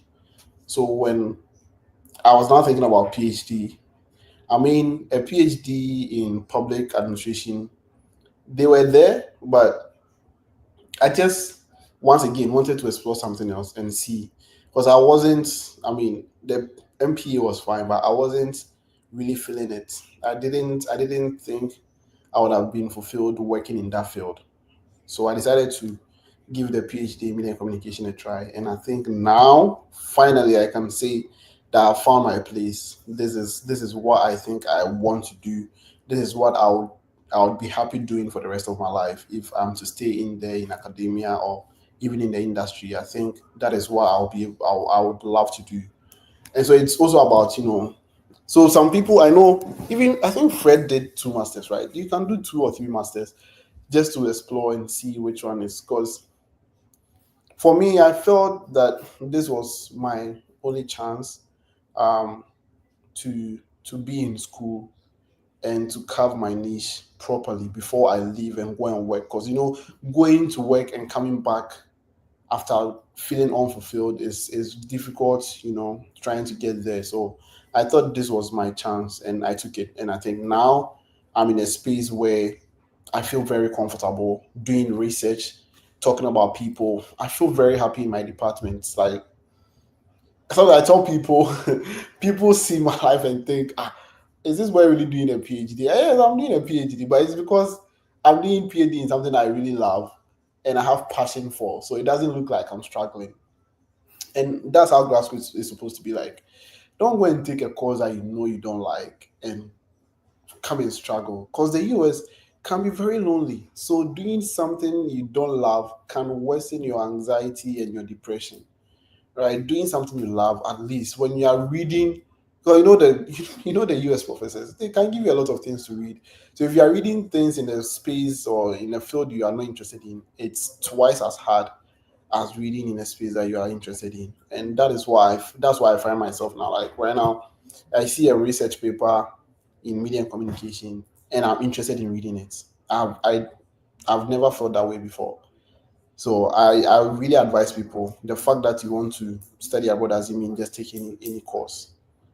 Make sure it's something that you really want to do. I mean, you can be like me and try to explore other spaces, but you may not have it just like I did. I came to Bowling Green, and one thing that lowered my anxiety in public administration was the fact that I had friends. Right. So every vacation, I would either go to Virginia or New York or Maryland to go and visit my sister or my friends. You might not have it as I did. So please make sure you are looking for something that you love. Yeah. I So, see. Miss Etty, just to chip in this. So, Kwesi, it's like you are the Abraham in the Bible. Oh.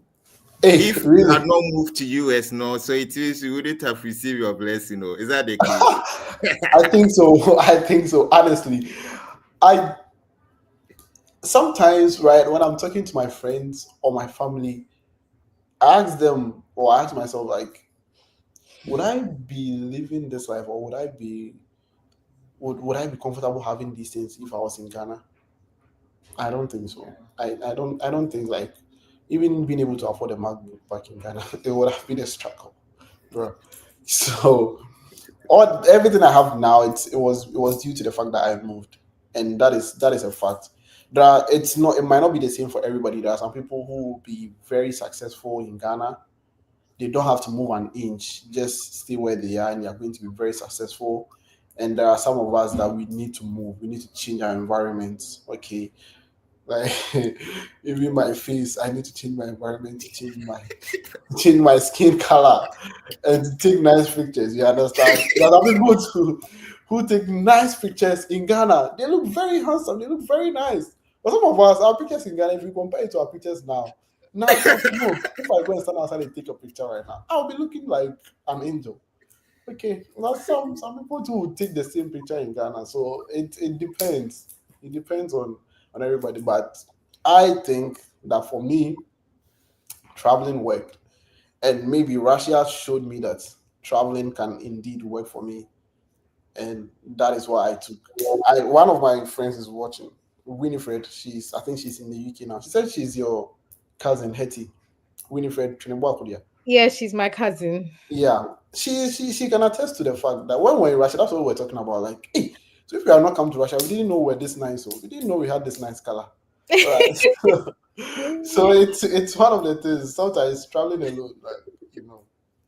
That's interesting. Oh, so now when you say that's true, because she's also not in Ghana, so it took her going to Russia to also travel outside of Ghana. Oh yeah, that's the secret. I'm telling you. If she had not gone to Russia and taken those pictures, she wouldn't have known that she's traveling.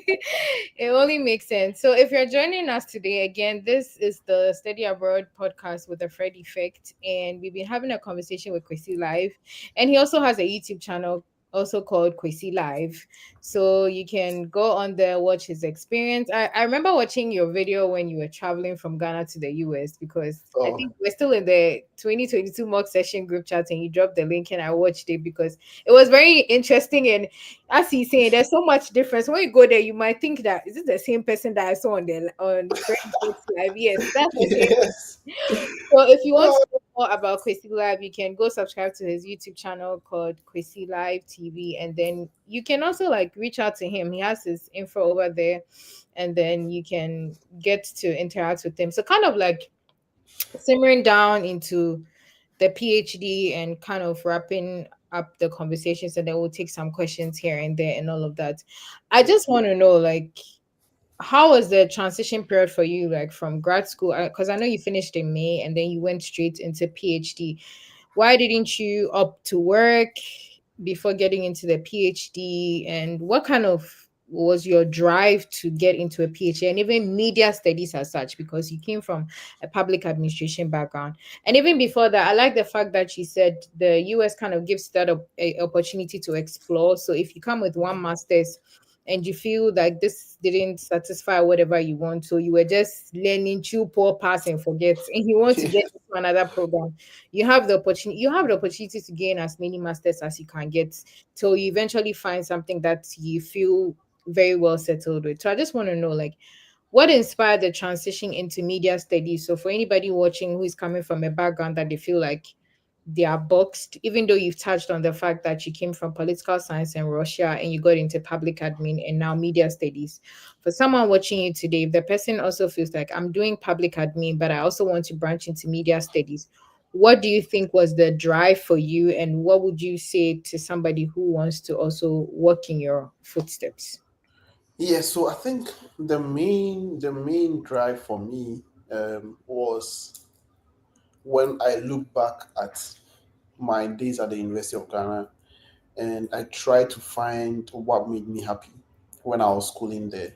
Right, I try to look at my course, um, my friends, and what I did on campus. So I came down to the fact that most of my best moment was when I was a volunteer at Radio Universe. It was the highlight of my stay in on campus. Right.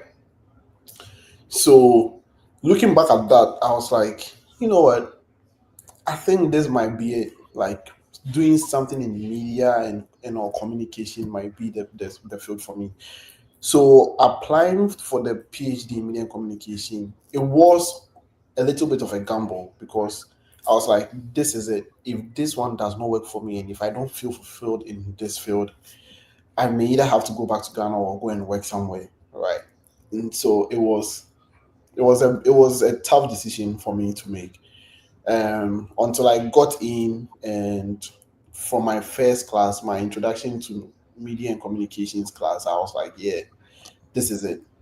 This is exactly it. And so sometimes I think it takes a little bit of a reflection upon your past to try and realize this is what I really need to do. Sometimes there are different motivations why people take certain courses. And Hetty, you might know or you might not know this, but if you know Ghanaians living in the US, especially people with documents or like green cards and citizens, you might know that lots of them like doing the nursing program. A lot of them, because it's very lucrative. Money, there is money over there. But I know some of them, and they are not as fulfilled or happy as they want to be. Right, so there can be that motivation of, oh, this career pays more, this career has a lot of benefits, and that for me, I wanted to choose a space where I can be happy, less depressed, and still make a living. And that is why I chose this. I mean, I'm not the smartest person on earth, but if I wanted to do computer science or venture into IT, I could have done it because that's where the money is right now, right? There was even I even had a conversation with the masters in sports management because I love sports, I love football a lot. But then it came down to this is what I think I can do for the rest of my life and not get bored. Anything about media, doing research. Right now, I'm writing a proposal on trying to do a research on um, how racism in Europe affects footballers. Like this is something that I see all the time, and like doing research and getting the insight behind it from an academic standpoint is very interesting to me. And so that is something very important. When you are doing that, please don't just choose a course because it gives you the funding, or because your friend is there, or because you think, oh, this course is cool. Like if I say that I'm doing masters in radiology, everybody will say that, hey, look, hey, radiology. No, you might not be happy over there. So I try to tell people, like, try to get into a field that you are very interested in. And also the transition from the masters to the PhD, as I said, I did not want to wait too long to get into that. Um, I don't want to get into the workforce and now have to come back and do a PhD if I wanted to. I felt like this is the time for me to get everything done and now explore. Because PhD is a very good degree or a very good thing to have, such that you are not limited to only academic jobs. You can go and work in the industry, and whenever you feel like you don't want to work in the industry anymore, you can come back and work in the academia, which is nice. So there is that flexibility, and working in academia is a chef's kiss, 100%. You have a 9 month contract, you have the summer to yourself, and that 9 month contract can take care of you the whole summer until you come back again in the fall and come and teach. Who doesn't like this one? Like I work August to Kwesi is May. coaching for more PhD candidates. Yes, do it. Like you work. Most of my professors, they work August to May. They have June, July, August again to go wherever they want. Some of my professors, my one of my professors, pack into immediately the semester is over. Boom, he's in India, he's in the UK, he's in somewhere with his family, and man, that's what I want. Life is. I can't kill myself. I have to enjoy life. Hey, US, I can't be working at places where you have to come in. You have to be borrowing time to put some things in your bank so that you can have more than 2 weeks leave. No, in academia you can have 3 months off, and I like that flexibility. So it was what pushed me. I worked a little bit after my masters for like 3 months within that period to try and gather money to Was because it I like was an OPT or was it an internship? yeah, it was an OPT because because if I'm doing a PhD, I'll get another round of OPT. So why waste the master's one? So I just did it, and I was able to work full time in the summer to gather money to move to a new apartment, and no, again, these are things that Ghana would never offer me, and it's not a shade to Ghana, please. Like I can work on campus to make some money. You need to continue this. So if Kwesi Life had not traveled to US, continue. He would have been a pauper. Oh no, I'm not saying I would have been poor, but the quality of life I'm living here is different. Bullshit, bullshit. It doesn't mean that come and ask me for money. Don't come and beg me for money. But I mean, it's the quality of life. It's way different.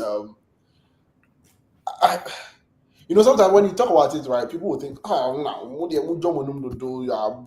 so bro, but there is no way I can get 200,000 cedis to go and buy a car to live comfortably in Accra. I got a car here for how much? Down Accra, I bought it from a mechanic friend, 5,000, and me I was paying small. It was just last month I finished paying. I bought it last year February.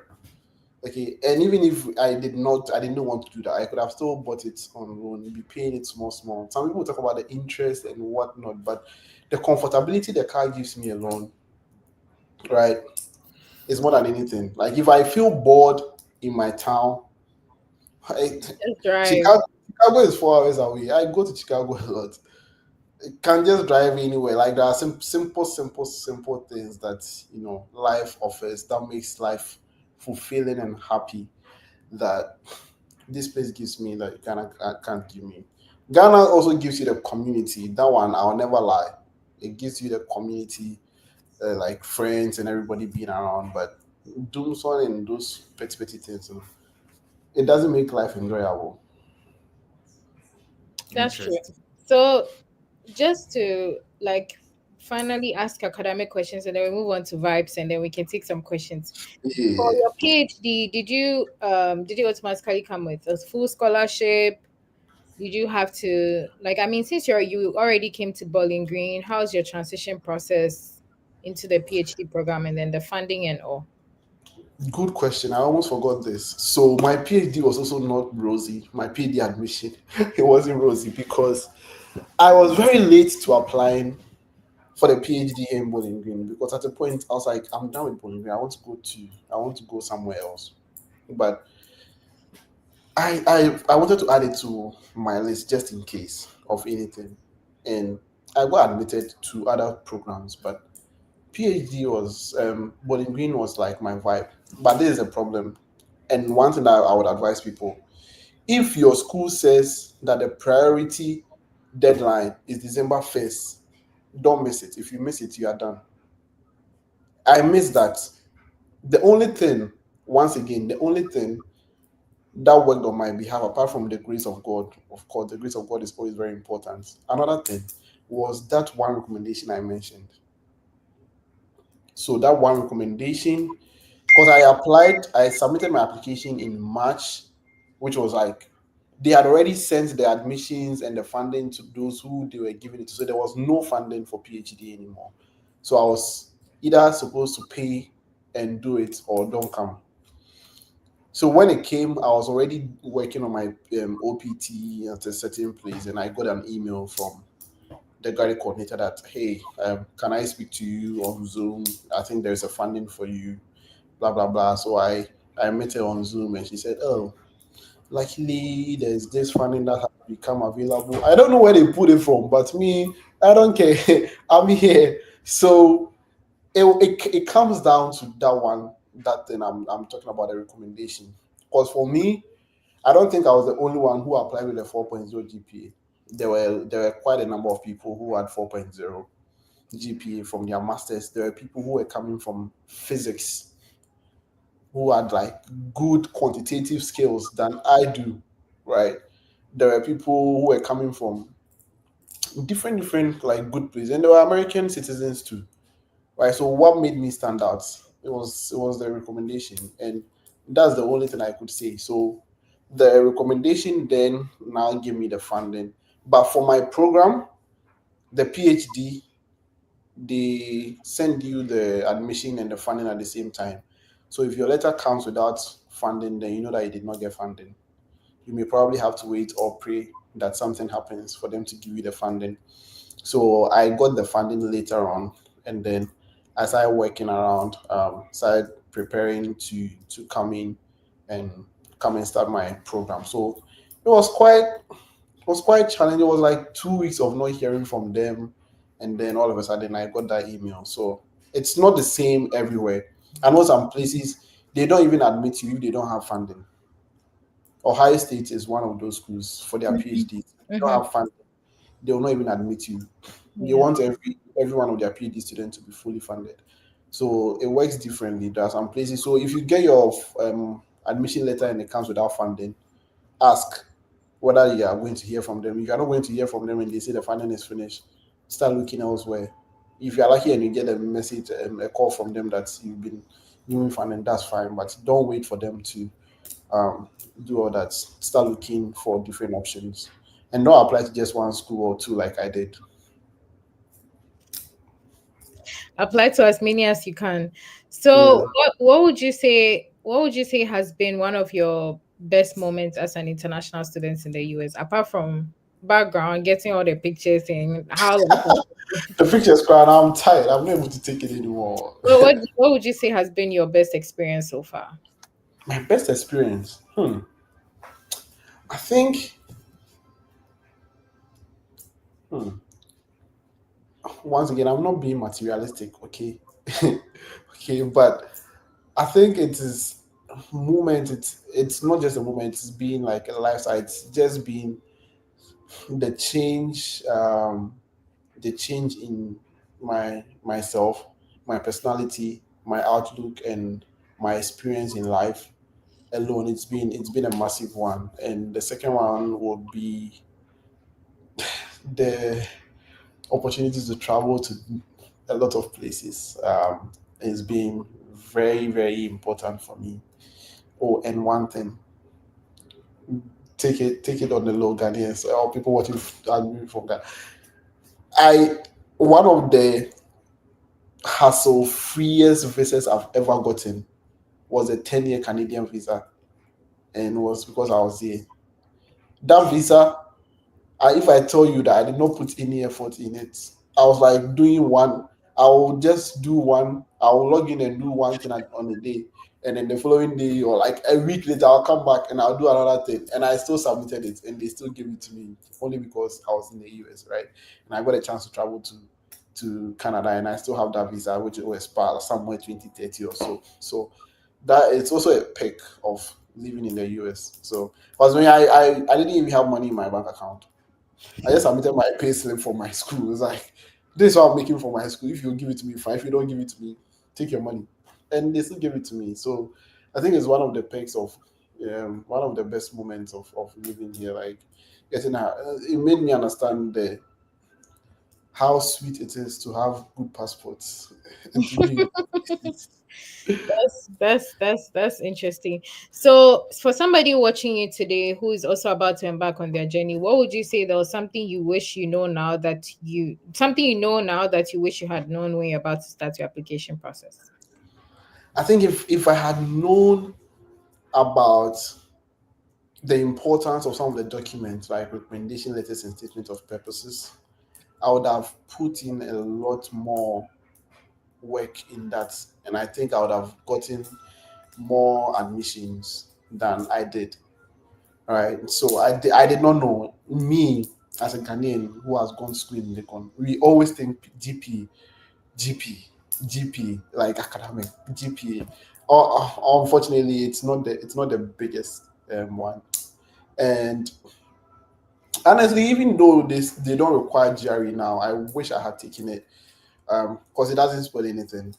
It only boosts your records and stuff. IELTS and TOEFL, I know it's not very important for Ghanaian students who want to study in the US, so it's not something that I've ever been worried about. But GRE and recommendation letters and stuff like that, if I knew it, I would have put in more effort in trying to convince my professors, my lecturers back in Ghana to write something better than what they did. But it worked, so you can say. So if you're watching us today, we have been having a very interesting conversation with Chrissy Live, who is a current PhD student at Bowling Green University. And honestly, it's been a very interesting one coming from a political science and Russian background into public Yeah. administration. And right now doing a PhD in media studies. It's a very inspiring story. All this to say that regardless of your background, don't feel limited or caged, but start that journey now because you don't know what is ahead of you. And just like Kwesi said, you need to be very particular about some information. So if you are now about to embark on your study abroad journey, just know that one of the major things you should invest in is your recommendation letter. I've been speaking with people and they keep saying, like, I want to do school by recommendation letter. I know it's hard, but find professors and be on their neck because you need it. They are good, or you need it. So as Yeah. much as possible, be on their neck, and also be very, very straightforward with your emails. Don't go and write, I have now applied for this number of schools and these are the schools. Be straight, be blunt, go straight to the point. That, and if you're also reaching out to especially graduate coordinators here, they have a lot on their table, same as our professors whom you are seeking recommendation letters from, and even employers. So be very direct, go straight to the point, and then ask your question exactly as it is. And don't be like beating about the bush and all of that. Just be direct and Yeah. ask your questions. So I don't know. I just want to ask one last question and then I'll hand over to Ben. Like, what do you miss most about Ghana? I know you're speaking about community, Yeah. but what do you miss about Ghana? Ghana, I miss my mom. I really miss my mom. I miss the vibes. Honestly, even the music. I know I have Apple Music, but sometimes just walking around Kaneshi and seeing people dancing on the streets alone is like stress relief. You understand? Yeah, I came first. I went to the club. I said I'm going to dance, and like 2 a.m. they've closed. I was like, you people in Ghana, What? that's very You're close at 7, no? What are you? yes. I was like, "Eh, 2 a.m. 2 a.m. you've closed and everybody's going home." I was like, "No, we don't do that. We don't do that where I come from." So I think it's the vibes in Ghana that I miss the most, and the community. Like here, if you don't take care, you can easily be depressed because they live a very individualistic life. Um, my first apartment I lived in, 2 years I lived there. I never saw my next door neighbor ever. It can never happen in Ghana. So if you are, there's been so many issues or like so many incidents here where somebody has suffered like or even passed away in the apartment without nobody knowing because of the kind of lifestyle they live in. For that, I miss a lot about Ghana. Like you can never be sad in Ghana. You can't be depressed. That's why therapists don't get money in Ghana because we are our own therapists. But here it's quite different. So I really miss that. I really miss that about Ghana. I can't really talk about the food because I get some to eat here, so I wouldn't mention. I know it's a cliche thing, but the vibes in Ghana, it's nice. So if you find a Ghanaian community wherever you are, if you go to for those who are studying in Anna Maria College in Boston and the Worcester area, they They don't really miss Ghana. they are good. Columbus, Ohio Columbus people, they don't miss Ghana. They are The New good. York people, they don't miss Ghana, but those of us far away, we always miss Ghana because it's a vibe. Interesting. So I'll hand over to Ben if he has any questions, and then we can. Yes, those of us far away, we always miss the vibe. I like the Jama or the Ghana Jama, Oh but yeah. unfortunately now we can't have access to it, which is very sad.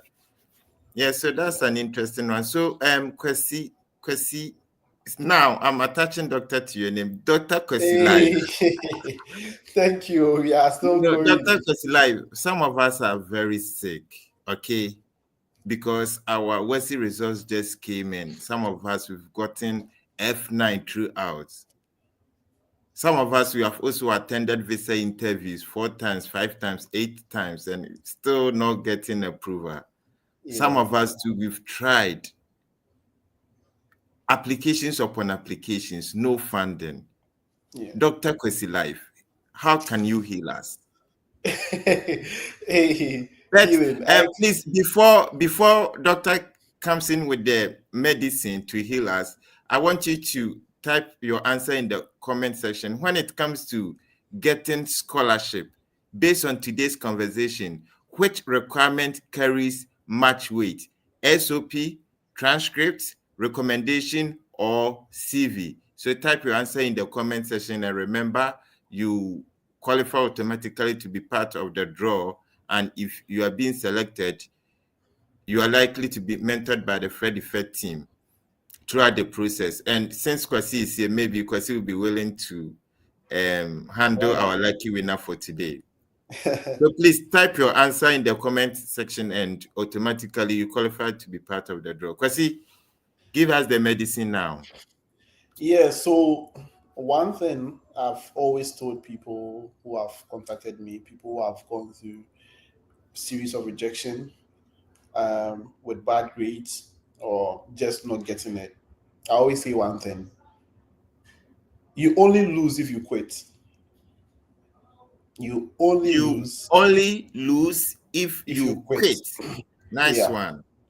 because one rejection, okay, two, three. During my batch when we were coming, there was a guy who was on his 11th visa interview, 11th, until he got it. Right. There was a guy I went to my visa interview with. He had full fund. He was going to do actuarial science, and you know how hard actuarial science is.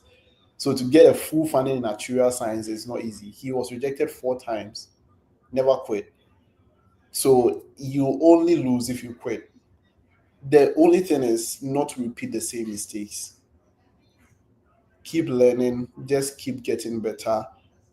Join platforms like these, learn from people's experiences. Try anytime you get a rejection, don't I know it's easy to be very emotional about it, but after the emotions, calm down and try to revise what you are saying or what you've submitted and see where you went wrong.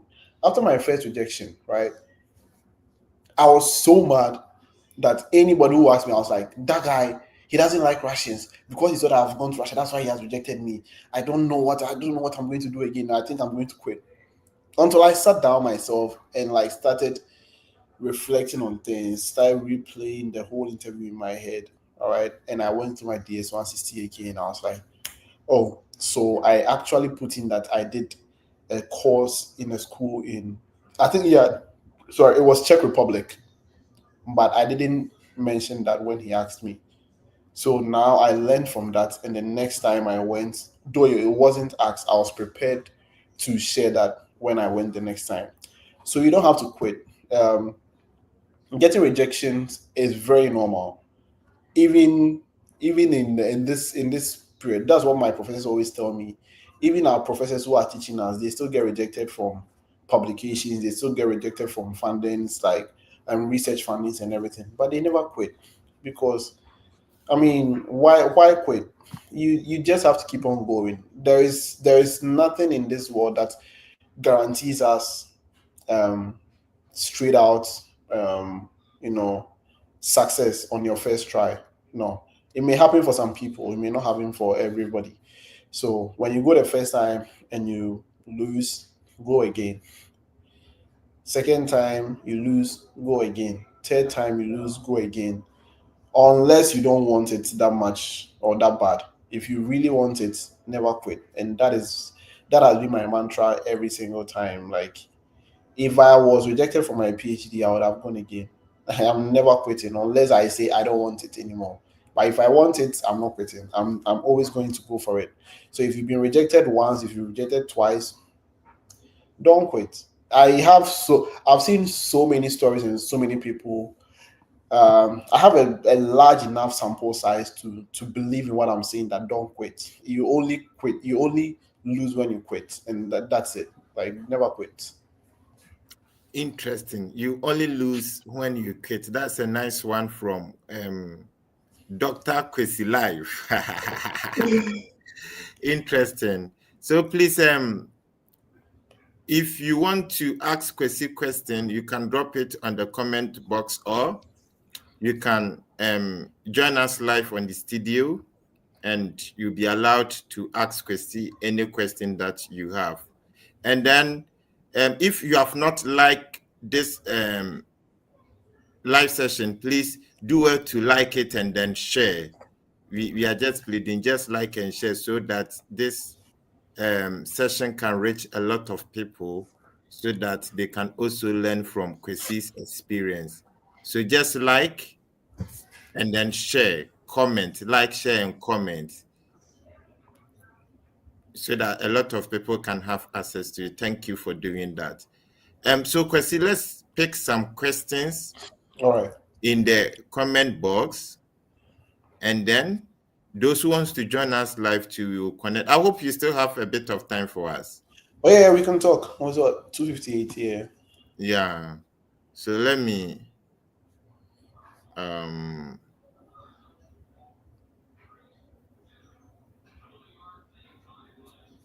okay, let me see.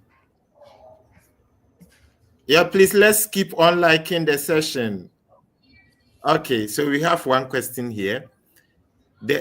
It's just an addition. It says the SOP carries the value of what you are coming to their school to do. So it entails a lot. That is your basic. Okay, so that's a nice one from Carlos. This one too from Jafta. He says the most important document that carries a lot of weight is the recommendation letter and SOP. Interesting one. Thanks for sharing, Jafta. I have 3 years diploma and 2 years top-up degree.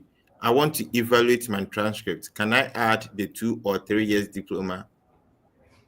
Can I add the 2 or 3 years diploma? Is it enough for the evaluation? Okay. Can I add the 2 or the 3 years diploma is enough for the evaluation?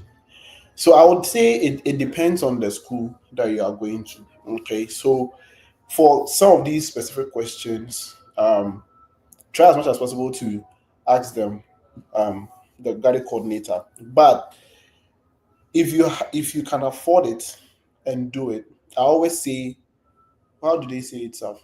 Too much meat, too much soup, not a spoil, but whatever. Too much meat does not spoil the soup. The soup, yes. So if you can add the 2 years to it, do it.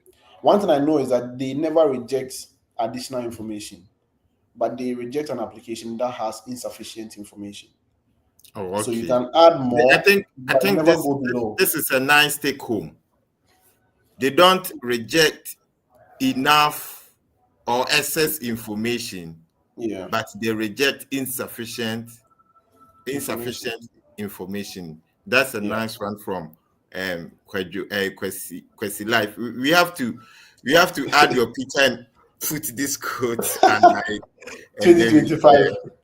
Yeah, that's nice one. So please, if you can add your transcript or your transcript and evaluate them together, that's nice. This is what Kwesi is trying to say. This is from John. He said, I have a first degree in psychology and management without research.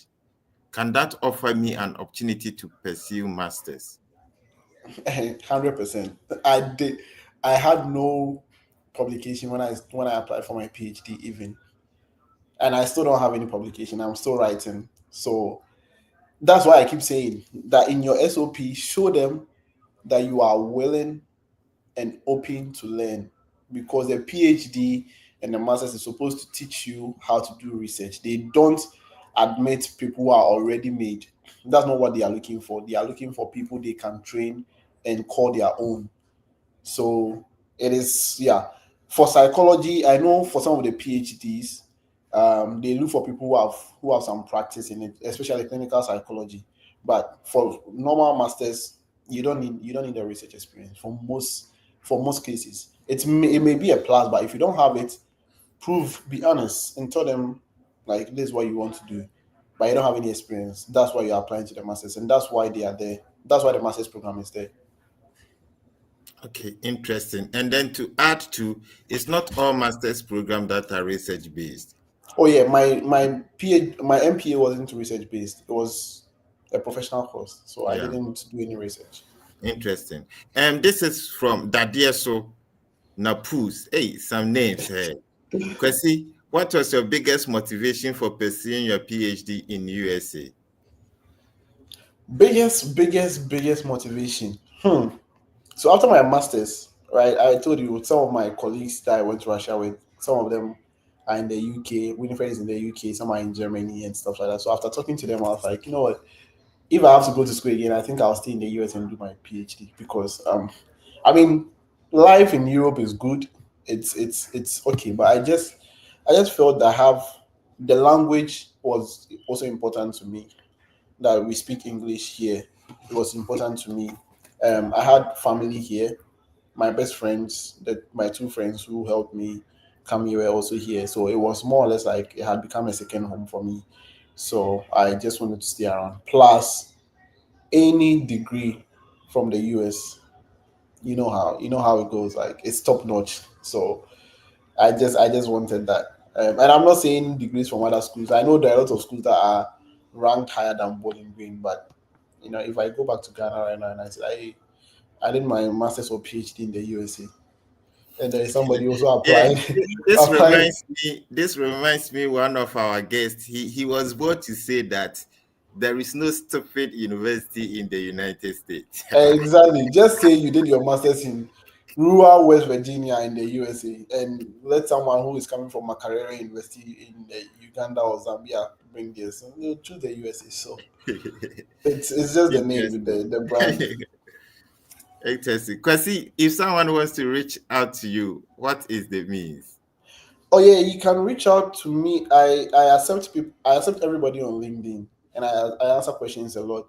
So my LinkedIn is John Aquafor, John John. Is it John? Yeah, and Aquafor ACQUAFUL. On LinkedIn, and my email is J and then Aquafor my last name ACQUAFUL at gmail.com. I check my email every time. Like right now, I've been checking it. So if I see an email or if I see my LinkedIn, I'm going to open it. Yeah, someone Amos just typed it there. That's the correct one. Oh, okay. Interesting. And so hey, you Black, next year you are going to USO. So you are now thinking about SOP. Ha. He's one of our dedicated fans. Every time he's with us throughout. Wow. Yes, Big I ups, think big ups. today Wizkid girlfriend came to visit him, so Wizkid is not active today. Uh Yeah, but Black has been very supportive throughout this study abroad podcast. So Black is saying that, was there a YouTube channel you learn how to write statement of purpose? oh no, not sitting no purpose. Black wants to say that, show him how to write statement of purpose. You see how he's putting the question. Yeah. So I think that was one of my biggest regrets. Not writing a good enough SOP for my masters, but for my PhD, I took my time. Like I took my time, gave it to so many different professors, and it's such that the professors here are so good that even one of the professors in the school I was applying to edited my SOP for me. So in writing an SOP, one and foremost, you write a little bit about your background. Your background doesn't mean that you go and tell them you have 7 kids, your family is this, you are first generation student or that. No. Your background should be relatable or should be related to what you want to do, your academics. All right. So your background, your school, where you're coming from, maybe your GPA, and then why you want to take the program. Then you go into detail about if it's, for example, for media and for PhD in media and communication, my area of research is on identity politics on social media and how it affects voter behavior. So I just said, in Ghana, I know there's a lot of identity politics where people who are MPP are always like, me as Antinity and I'm MPP, ni," or people who are maybe Voltarians will say they are NDC because they are Voltarians. So I just explained this issue to them, and I said now it's being prevalent on social media, and so I want to evaluate and research how that kind of conversation shifting from traditional media to social media is affecting voter behavior in Ghana. All right. And then sometimes some of the program will require you to mention a specific professor in the department whose research you resonate with. So I just connected it to one or two professors there that these people's research is in line with what I want to do. And so I want them to mentor me. They are people that I would love to work with. And then you close it by praising them. Praise them, let them know that their program is good. And then what you can contribute as someone who is coming from this background, you can contribute that, and also that you're also open and willing to learn from your colleagues and the different professors over there. And I think that should be good. That's like a very quick rundown. Yeah, that's an interesting one. And I think most of the times, if you check the different university websites, you know that they give some criteria. Yeah, yeah. Yes, so you have to also pay attention to the criteria which the university has specified so that you don't really deviate. You see, so when you're able to read all these requirements, it can also help you to put together a very nice SOP. And this is from Michael Manfo. Um, I have BSc in Electrical and Electronic Engineering with CWA of 78.5%. Can I apply for PhD in Electrical Engineering with my BSc without master's degree? Yeah, so that's one thing USA does better than other countries. You can apply straight from your BSc to a PhD. You just have to prove that you are willing to, and then you graduate with a joint master's and PhD.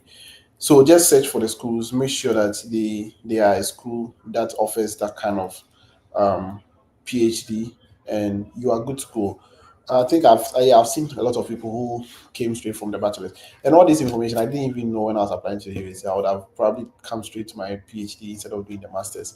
But yeah, it is something that it's very acceptable. And your CWA, I don't know, but probably you may want to convert it to GPA when you're applying, and maybe do transcript evaluation so that they will understand the level. Because I've not seen any, I've not seen or heard of any school that uses CWA.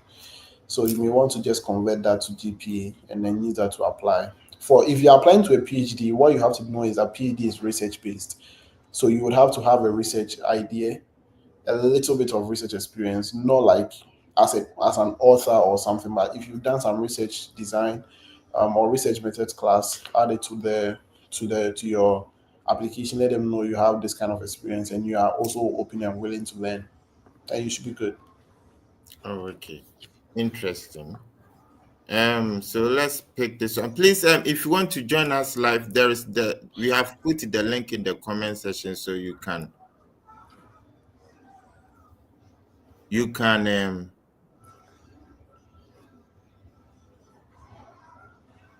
click on it and join us live to ask any question that you have. So Black want to know, did you write SAT or IELTS when traveling to Russia? No, I did not go and study like full time in Russia. I just went for an exchange program in Russian language. So I didn't need that. And I've not heard of anyone having to write SATs for Russia or IELTS. If for anything, they want you to study their language. So they have 1 year preparation program that they can make you do and learn the Russian language before you start your studies over there. So for them, they are very, very relaxed. They are very low tuition fees, so it's not difficult for to get admission into a Russian school if you have the right credentials. But SATs, I think, is for just the US schools or just a few, maybe US and some Canadian schools and maybe Australia or some other places. It doesn't transcend to Russia. Okay, let's pick this one from Pete. Hello, please. I have gotten admission to Lewis University, August 2026, but my interview coming Thursday. May Will affect it me. affect me? Um, So I'm not really privy to the current trend, but I know that you can go for your interview now, and if you qualify, they might not give you the visa stamp now. They would make you submit your passport when it's when you have 60 days to travel to the US, then they can give it to you. I don't think that has changed. I've not seen any policy that has changed that particular situation. So to the best of my knowledge, you should be good. I don't know if anyone has any idea that they've changed that kind of policies, but I think if you have your interview date, it's okay. You can go for it. If you are approved, then they can give you your visa when it's due. Oh, okay. Fred, would you like to add to this?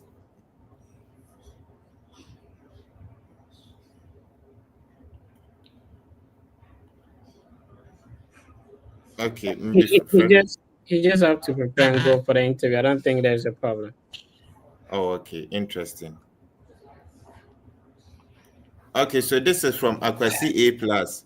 Hey, Akwasi, are you not the member of parliament? A A plus, oh, you are plus, going to leave your constituents and go and travel abroad. Hey. A plus, you are in parliament. You want to jackpot to Russia and be careful. Oh. He said that Um, I'm also in Russia. Where should I go for my interview? I have PR, Ghana or Mongolia. I think this one is Fred territory. Oh. I've not followed the thing for a while now. But see, they thought you stayed in Russia for like 3 to 5 years. So. It was just 9 months, so I think the US embassy in Russia has been closed down, so I don't think you can do your interview there, and you can't go to Mongolia because you don't have permanent residence over there. So you probably have to come back to Ghana to do it. Oh, Because okay. the US embassy there, I'm not sure it's still open. I know some Russians who are still trying to enter the US and they are struggling with that. So probably coming back to Ghana to do that is the best. And don't be afraid about my story that they denied me because of Russia. It wasn't because of Russia. So Oh, okay. you can come to Ghana and do that. All right, it's been a great session. We really appreciate your time and the insight you've given us. The good thing is that we had over 1,500 people tuning in Oh, live. You know, like internet is a little bit expensive back home. So if you yeah. do a live session on social media and you have 1,500 people tuning in, this is only not even counting the number of people on TikTok and all that.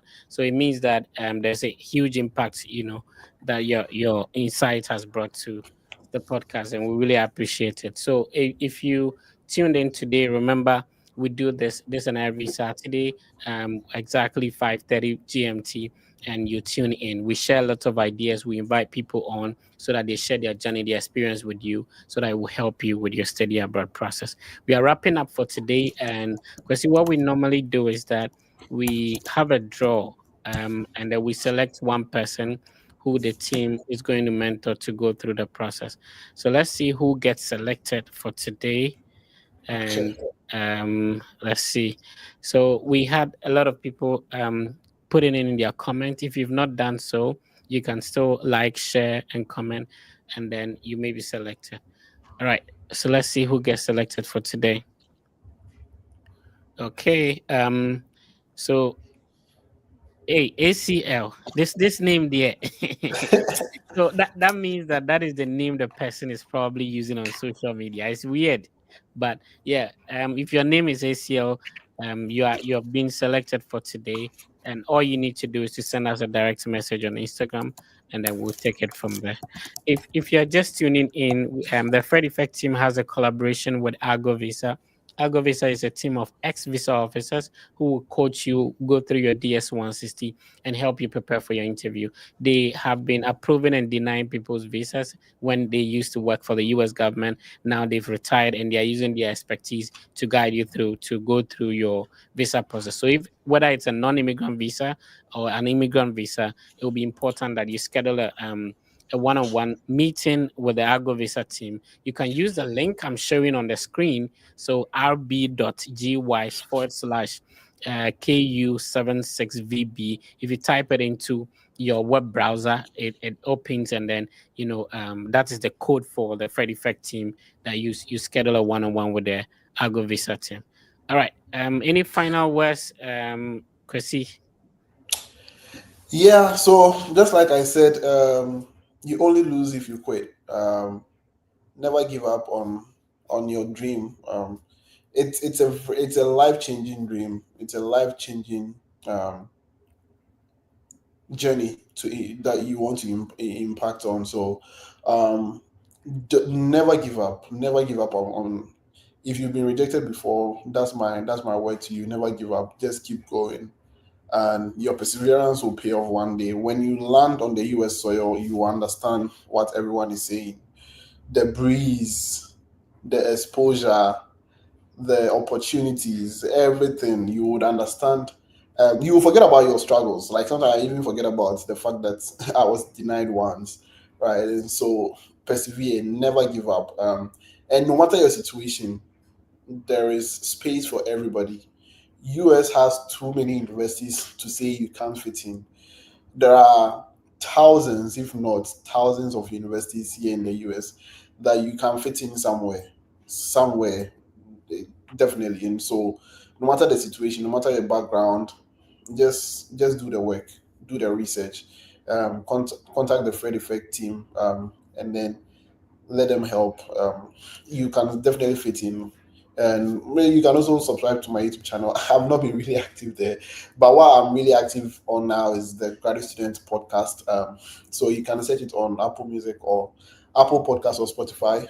Graduate Student. Then that conversation I said we had with the graduate coordinators and admissions team is there. It's really, really important and it's very impactful. So you can listen to that and know how your applications are evaluated behind closed doors.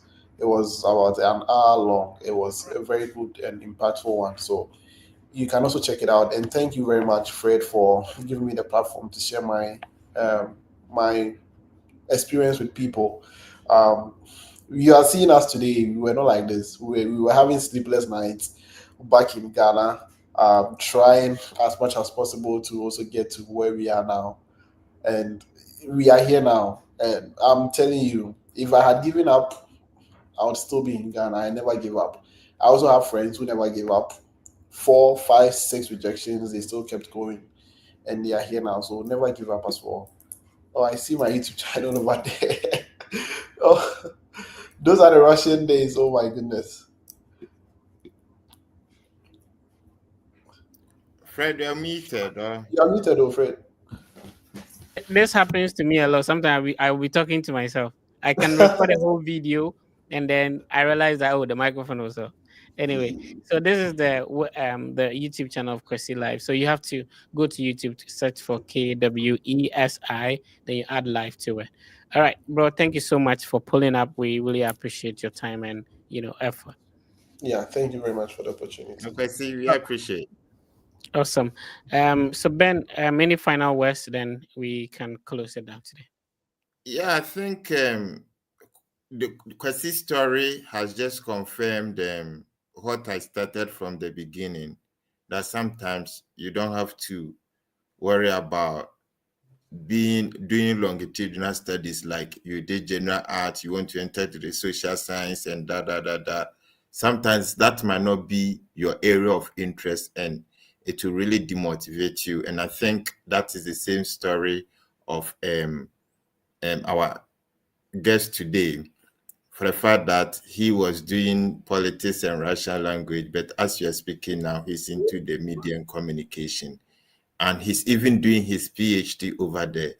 So please, don't be limited with, so far as your current situation is concerned, especially if you want to study outside countries like US, UK, they have that opportunity where you can choose your area of interest, and it will allow you to learn and study with ease, like you study with passion, and it can help you to focus on your life and then know actually what you are doing with your life, and which is very, very important. And this is our problem. You know, sometimes we make wrong choices and it affects us too much in our life. So if you're able to move to these countries, they will help you to give meaning to your life, understand the life you are living, and you'll be able to make some right choices, which will really have a great impact so far as your future is concerned. So once again, we are so much grateful for all of you tuning in, over 1,500 viewers today, which is one of the greatest numbers we have ever had. So we thank you for your support. God willing, we shall meet next week. Yeah, if you need help, just send us a message directly on Instagram, and then we'll be happy to respond to you. Also, you can use the link I'm sharing on the screen, which is selar.co/4GIW, to schedule a one-on-one session if you need help with your application. It's been a great session, and we appreciate everybody for joining, and definitely we'll see you next week. So yeah, thank you very much for tuning in. It's been a great session. Please be positive and know that everything will be fine. See you next week.